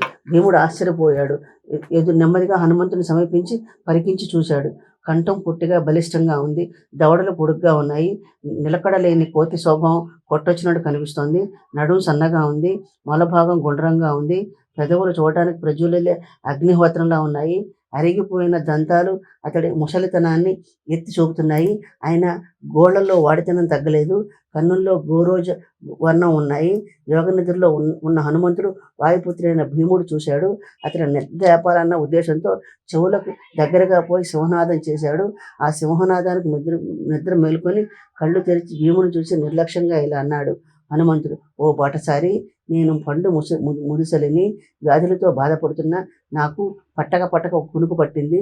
నువ్వు వచ్చి చెవిలో జోరీలాగా సింహనాదం చేయడం ఏమైనా బాగుందా? ఈ అడవిలో నీ దారి నువ్వు పోకుండా నన్నెందుకు నిద్రలేపావు? మేమంటే జంతువులం, మాకు ధర్మాలేవి తెలియవు. మీరు మానవులు అట్లా కాదే, పెద్దలకు శుశ్రూష చేసి ధర్మాలన్నీ తెలుసుకుంటారు. ఏమాత్రం జాలి లేకుండా అల్ప జంతువునైన నన్ను నీ సింహనాదంతో నిద్రలేపావు కదా, నీకు ఇది ధర్మమేనా? సరే, ఇది ఎట్లా ఉండనివ్వు. నువ్వు ఎవరు? ఈ అడవిలో ఎందుకు వచ్చావు? ఎవరో అతీంద్రియ శక్తులున్న వాళ్ళు తప్ప ఈ అడవిలో తిరగలేరు. వచ్చినవాడు ఎట్లాగో వచ్చావు. ఈ అడవిలో పండ్లన్నీ అమృతంలా ఉంటాయి. ఇవి తిని నీ దారిని నువ్వు పో. ఏదో నిన్ను చూస్తుంటే బంధువు అనిపించి ఇంతసేపు నీతో మాట్లాడాను అన్నాడు భీమసేనుడు. కోతులకు రాజు వంటివాడా? నేను క్షత్రియులో శ్రేష్ఠుడైన పాండురాజు పుత్రుని, వాయుదేవుని అనుగ్రహంతో కుంతీదేవికి పుట్టిన వాడిని. మా ఊళ్ళో ఉన్నవాడు నన్ను భీముడు అంటారు. నేను ఇప్పుడో పని మీద వెళ్తున్నాను. నాకు దారి వదిలితే నా దారి నేను పోతాను. నువ్వు దారి విడవకపోతే వెనుకటికి శ్రీరాముడు పని మీద హనుమంతుడు సముద్రాన్ని దాటినట్టు నిన్ను దాటుతాను అన్నాడు. హనుమంతుడు, అబ్బో, హనుమంతుడు సముద్రాన్ని దాటి లంకకు వెళ్ళిన కథ నీకు తెలిస్తే చెప్పు అన్నాడు భీమసేనుడు. పూర్వము ఇక్ష్వాకు వంశంలో జన్మించిన శ్రీరాముడు అనే రాజు పితృవాక్య పరిపాలకుడై భార్య సీత, సోదరుడు లక్ష్మణుడితో కలిసి 14 ఏళ్ళు అరణ్యవాసం చేశాడు. లంకాధిపతి అయిన రావణాసురుడు రాముడు ఇంట్లో లేని సమయం చూసుకుని సీతాదేవిని అపహరించాడు. సీతను వెతికే ప్రయత్నంలో సంపాతి అనే పక్షిరాజు వలన సీతను లంకాధిపతి అపహరించాడని తెలుసుకున్నాడు. రామలక్ష్మణుడు వానరాజు సుగ్రీవుడు సీతను వెతికి పెడతామని మాట ఇచ్చాడు. వానర నాయకులంతా సముద్రం దాటలేమని దిగాలు పడి కూర్చున్నారు. అప్పుడు వాయుపుత్రుడైన హనుమంతుడు ముందుకు వచ్చి ఒక కంగలో సముద్రాన్ని దాటి లంకను చేరుకున్నాడు. నేను హనుమంతుడితో సమానమైన శక్తి సామర్థ్యాలు గలవాడిని. నువ్వు కోరుకుంటే నా పరాక్రమాన్ని ప్రదర్శిస్తాను అన్నాడు. హనుమంతుడు చిరునవ్వుతో, నేను ముసలివాడినయ్యాను, కూర్చుంటే లేవలేను. అందువల్ల నా తోకను కాస్త పక్కకు నెట్టి నీ దారిని నువ్వు వెళ్ళు అన్నాడు. ఆ తర్వాత భీముడు తన సర్వశక్తులను ఒడ్డి తోకను పక్కకు నెట్టే ప్రయత్నం చేశాడు, కానీ కదల్చలేకపోయాడు. భీముడు తన ఓటము సిగ్గుపడ్డాడు. భీమసేనుడు, నువ్వెవరివో తెలియ గర్వంతో నేను అన్న మాటలు పట్టించుకోకు. నన్ను క్షమించు. నువ్వు కోతి రూపంలో ఉన్న సిద్ధుడివై ఉంటావు, లేదా గంధర్వుడు దేవతలతో శ్రేష్ఠుడు అయి ఉంటావు. నువ్వెవరో నాకు తెలుసు. హనుమంతుడు నవ్వుతూ, నేను కేసరి భార్య అయిన అంజనాదేవికి పరమ పూజ్యుడైన వాయుదేవుని అనుగ్రహంతో జన్మించిన హనుమంతుడును. నువ్వు నా తమ్ముడివే. పూర్వం రావణ్ణి చంపేందుకు నేను చేసిన సేవలకు మెచ్చుకొని శ్రీరామచంద్ర ప్రభు నన్ను చిరంజీవిగా భూమి మీద వర్ధిల్లమని నాకు వరం ప్రసాదించారు. అప్పుడు భీమసేనుడు ఈ వానరమే హనుమంతుడని తెలుసుకుని పరమానంద భరితుడే వినయంగా నమస్కరించాడు. నిన్ను దర్శించి ధన్యుడినయ్యాను అన్నాడు. భీమసేనుడు, ఓ హనుమంతుడా, నీకు నాపై దయ కలిగితే ఆనాడు నువ్వు సముద్రాన్ని దాటిన స్వరూపాన్ని నాకు చూపించు అన్నాడు. హనుమంతుడు, నీకు ఆనాటి రూపం చూపడం సాధ్యం కాదు. ఎందువలనంటే కృత, త్రేత, ద్వాపర కలియుగాల్లో వీటి పరిమితుల సంఖ్య వేరువేరుగా ఉంటాయి. అట్లాగే ఆయా యుగాల్లో చేతనాలు కూడా వేరుగా ఉంటాయి. భీమసేనుడు, అన్న, ఆయా యుగాల్లో నడవడికలు, సంప్రదాయాలు, అనుష్ఠానాలను గురించి వివరంగా చెప్పు అన్నాడు. హనుమంతుడు 4 యుగ ప్రవర్తనలను తెలుపుట. హనుమంతుడు, కృతయుగం శాశ్వత ధర్మం స్వరూపం కలిది. 4 వర్ణాల వారు బ్రాహ్మణ, క్షత్రియ, వైశ్య, శూద్రుడు వేదహితమైన కర్మలు అర్హులై ఉంటారు. వాళ్ళు చేసేవన్నీ నిష్కామ కర్మలే కాబట్టి అంతా ఉత్తమ గతుల్ని పొందుతారు. అనగా వారు చేసే కర్మలన్నీ భగవత్ ప్రీతి కోసమే చేస్తూ ఉంటారు. అందరూ మంచి గుణాలు కలవారే ఉంటారు కాబట్టి చెడు ఉద్దేశాలు ఆరోపించేవారు ఉండరు. వారికి శత్రువులంటూ ఎవరు ఉండరు కాబట్టి పగ తీర్చుకోవడానికి కానీ మంత్ర తంత్ర కర్మలు ఆచరించడాలు కానీ ఉండవు. పిసినిగొట్టితనము, కలహ స్వభావము, వరవలేనితనము, మరుపు, దుఃఖము, రోగము, ప్రజా సంక్షోభము, ఇంద్రియ పటుత్వం లేకపోవడం కానీ ఉండవు. అనగా ఈ యుగంలో ధర్మం 100కి 100 పాళ్ళు అందరూ ఆచరిస్తారు. దీన్నే ధర్మం 4 పాదాల నడుస్తుంది అంటారు. త్రేతాయుగంలో ధర్మం 3 పాదాలపై నడుస్తుంది. ఈ యుగంలో అంతా నిజాన్ని పలకాలన్న నియమంతో ఉంటారు. అసత్యవాది మర్చిపోయినా కనిపించడు. జనుడు నిష్ఠతో యజ్ఞాలు, తపస్సు, దానము మొదలైన పుణ్యకార్యాలు చేయడంలో ఆసక్తి చూపుతారు. విష్ణుమూర్తి ఈ యుగానికి పూజనీయుడవుతాడు. ప్రజలు కాపాడే స్వభావం కలిగి ఉంటాడు. ఎర్రటి రంగు కలవాడై ఉంటాడు. ద్వాపర యుగంలో ధర్మం 2 పాదాలపై నడుస్తుంది. వేదాలు 4గా విభజించబడతాయి. ప్రజలు వేదాల్లోనూ శాస్త్రాల్లోనూ చెప్పినట్లు నడుచుకుంటూ ధర్మ కామాలతో వర్ధిల్లుతారు. కోరికలతో కూడిన యజ్ఞాలు చేస్తారు. ఏ యుగానికంతా విష్ణుదేవుడు ప్రభువుగా ఉంటాడు. జగత్తును కాపాడుతాడు. ప్రజల ప్రజల నిజాన్ని మాట్లాడడం తప్పుతారు. ఇంద్రియ నిగ్రహాన్ని కోల్పోయిన వారు అవుతారు. కలియుగంలో ధర్మం తప్పుతుంది. ఒక పాదమే నడుస్తుంది. విష్ణుదేవుడు పసుపు వస్త్రాన్ని కట్టుకుని లోకాన్ని రక్షిస్తూ ఉంటాడు. జనుల కోరికలు కలవారవుతారు. దుర్మార్గులైన అరిషత్ వర్గాలను పెంచి పోషిస్తారు. తమను తాము తెలుసుకోలేరు. అజ్ఞానులే అధర్మ మార్గంలో జీవిస్తారు. అయితే కలియుగంలో చేసే తపస్సు, దానము మొదలైన సత్కార్యాలు అల్పమైనవైన అధిక ఫలితాన్ని ఇస్తాయి. హనుమంతుడు తన పూర్వ రూపం చూపుట. భీమసేనుడు: ఓ వానర శ్రేష్ఠుడా, నువ్వు పూర్వం సముద్రాన్ని దాటి లంకా ప్రవేశం చేసిన నాటి రూపం చూపు నాకు, నన్ను ధన్యుణ్ణి చెయ్యి అన్నాడు. భీమసేనుని కోరిక మేరకు హనుమంతుడు తన శరీరాన్ని మేరుపర్వతం అంతా పెంచాడు. తోక 4 దిక్కులను చుట్టేసింది. అటువంటి రూపాన్ని చూడలేక భీముడు కళ్ళు గట్టిగా మూసుకుని భయంతో హనుమంతుడితో ఇలా అన్నాడు: ఓహో, ఎంత ఆశ్చర్యకరము, ఎంత భయానకంగా ఉంది నీ ఆకారము. నీ శరీరం భూమి ఆకాశాన్ని ఆక్రమించేసింది. ఈ నిజ స్వరూపాన్ని ఉపసంహరించు అన్నాడు. హనుమంతుడు: ఓ భీమసేన, ఇప్పుడు నువ్వు చూసిన ఈ ఆకారం భక్తులకు, ఇష్టలకు చూపేది మాత్రమే. ఇదే శత్రువులకైతే దీనికి 100 పెరుగుతుంది. భీమసేనుడు: మహాత్మా, నువ్వు ఇంత గొప్పవాడు కాబట్టే బ్రహ్మాస్త్రం చేత బంధించిన నువ్వు లక్ష్య పెట్టలేదు. అటు నీ సహాయాన్ని పొందిన శ్రీరామచంద్రుడు రావణ, కుంభకర్ణాది రాక్షసుల్ని తేలికగా సంహరించగలిగాడు. హనుమంతుడు: నాయన భీమసేన, నువ్వు సౌగంధిక పుష్పాల కోసం వచ్చావని నాకు తెలుసు. ఈ కలంలో గల తామర పూలన్నీ దేవతల అనుభవం కొరకే. అందువల్ల తొందరపడి నీ పరాక్రమాన్ని ప్రదర్శించవద్దు. ఎందువలనంటే ఈ కొలంలో ఎల్లవేళలా యక్షులు, రాక్షసులు కాపాడుతూ ఉంటారు. వాళ్ళను పరాక్రమం చేత జయించలేవు. దేవతల ఆరాధనకు లొంగుతారు. బలులు, హోమాలు, నమస్కారాలంటే వారికి ప్రీతి ఎక్కువ. వారంతా భక్తి భావాలకు లొంగుతారే గాని శౌర్యానికి లొంగరు. కావున ఓ భీమసేన, నువ్వు ఈ ధర్మాన్ని ఆచరించడంలో దీక్ష వహించు. అదే పరమ ధర్మం అని తెలుసుకో. కావున నువ్వు సరైన ప్రవర్తన కలవాడవై మెలుగు సోదర. మహాత్ముల ప్రవర్తన లోకుల చేత ఆచరించబడుతూ అదే ఉత్తమమైన ఆచారం అవుతుంది. అటువంటి ఆచారమే ధర్మానికి పుట్టినిల్లు. ధర్మం బలపడితే వేదం బలపడుతుంది. అందువల్ల యజ్ఞాలు ఎక్కువగా ఆచరించబడతాయి. అటువంటి యజ్ఞాల వల్ల దేవతలు తృప్తి చెందుతారు. అందువల్ల కర్తవ్యాన్ని నిర్వర్తించేటప్పుడు బుద్ధిమంతులైన వాళ్ళు దేశ కాలాలను బట్టి సామ దాన భేద దండోపాయాలను ప్రయోగించి విజయాన్ని సాధిస్తారు. ఇంకో మాట, పనులన్నీ నెరవేరాలంటే చక్కటి ఆలోచన అవసరం. కాబట్టి తెలివిగల వాళ్ళతోనూ పండితులతోనూ స్నేహం చేయాలే కానీ అల్పులతోనూ నీచులతోనూ ఆలోచన చేయకూడదు.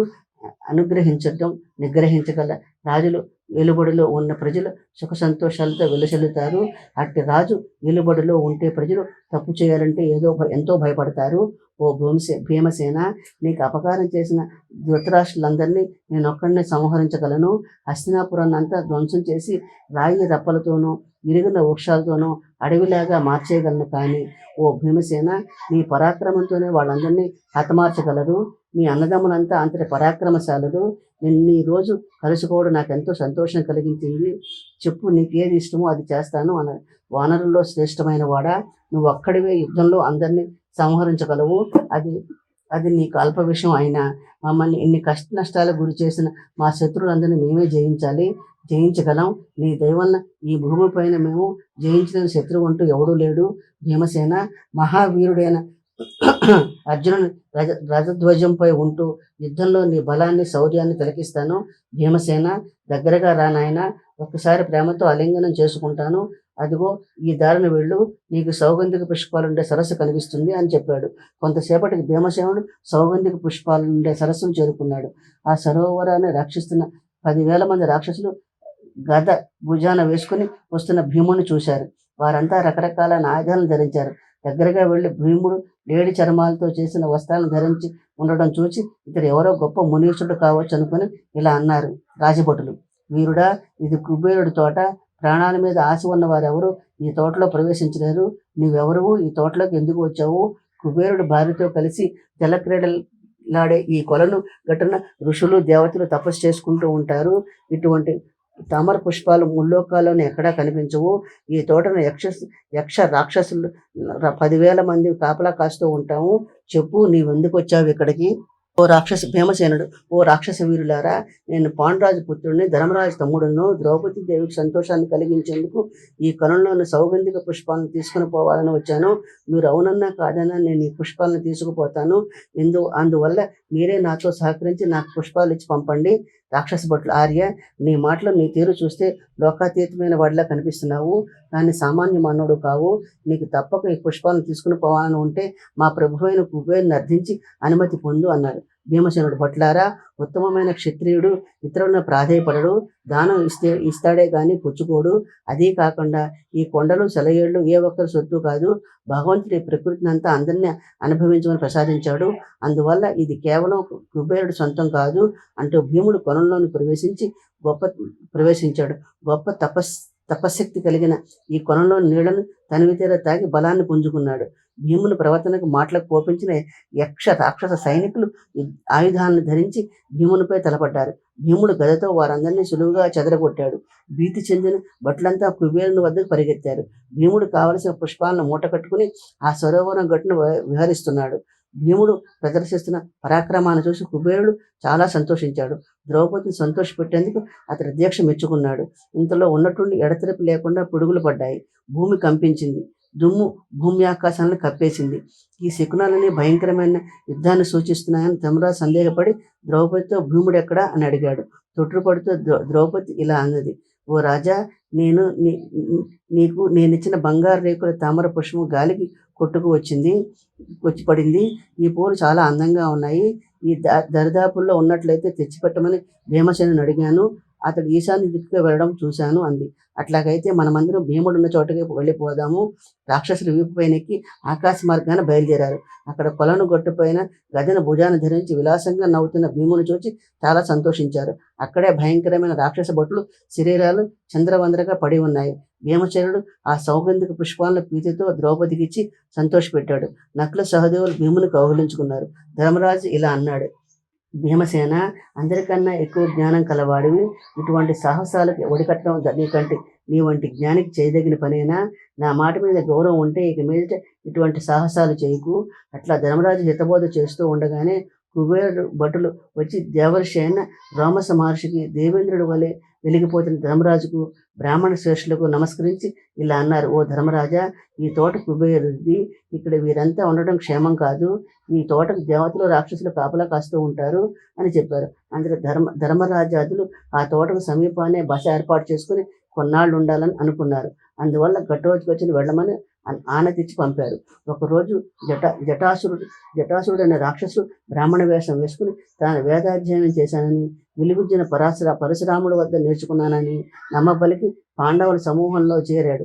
భీముడు వినోదం కోసం వేటకు వెళ్ళిన సమయం చూసుకుని జటాసురుడు ద్రౌపదిని, ధర్మరాజును, నకులుని వాళ్ళ ఆయుధాలను బలవంతంగా ఎత్తుకుపోయాడు. అది చూస్తున్న విప్రులంతా భీతి చెందారు. అప్పుడు సహదేవుడు భీముని వెతుకుతూ అరణ్యంలోకి వెళ్ళాడు. అధర్మపరుడైన రాక్షసుడితో ధర్మరాజు ఇలా అన్నాడు, ధర్మరాజు, ఓ రాక్షసుడా, నమ్మిన వారికి కీడు తలపెట్టడం ధర్మం కాదు. అంతేకాదు, అన్నం పెట్టిన వారికి పరోపకారమే పరమ పరమ వ్రతంగా పెట్టుకున్న మాకు అపకారం తలపెట్టడం న్యాయం కాదు. నీకు ధర్మం తెలియదు. ఓ రాక్షసుడా, నీ మాయలు కట్టిపెట్టు, మా ఆయుధాలను మాకిచ్చి మాతో యుద్ధం చేయి. అంతేకాని ఈ విధంగా పారిపోవడం భావ్యం కాదు అన్నాడు. ధర్మరాజు ఆ రాక్షసుడిని గట్టిగా అదివి పట్టుకున్నాడు. దాంతో అతడి వేగం తగ్గింది.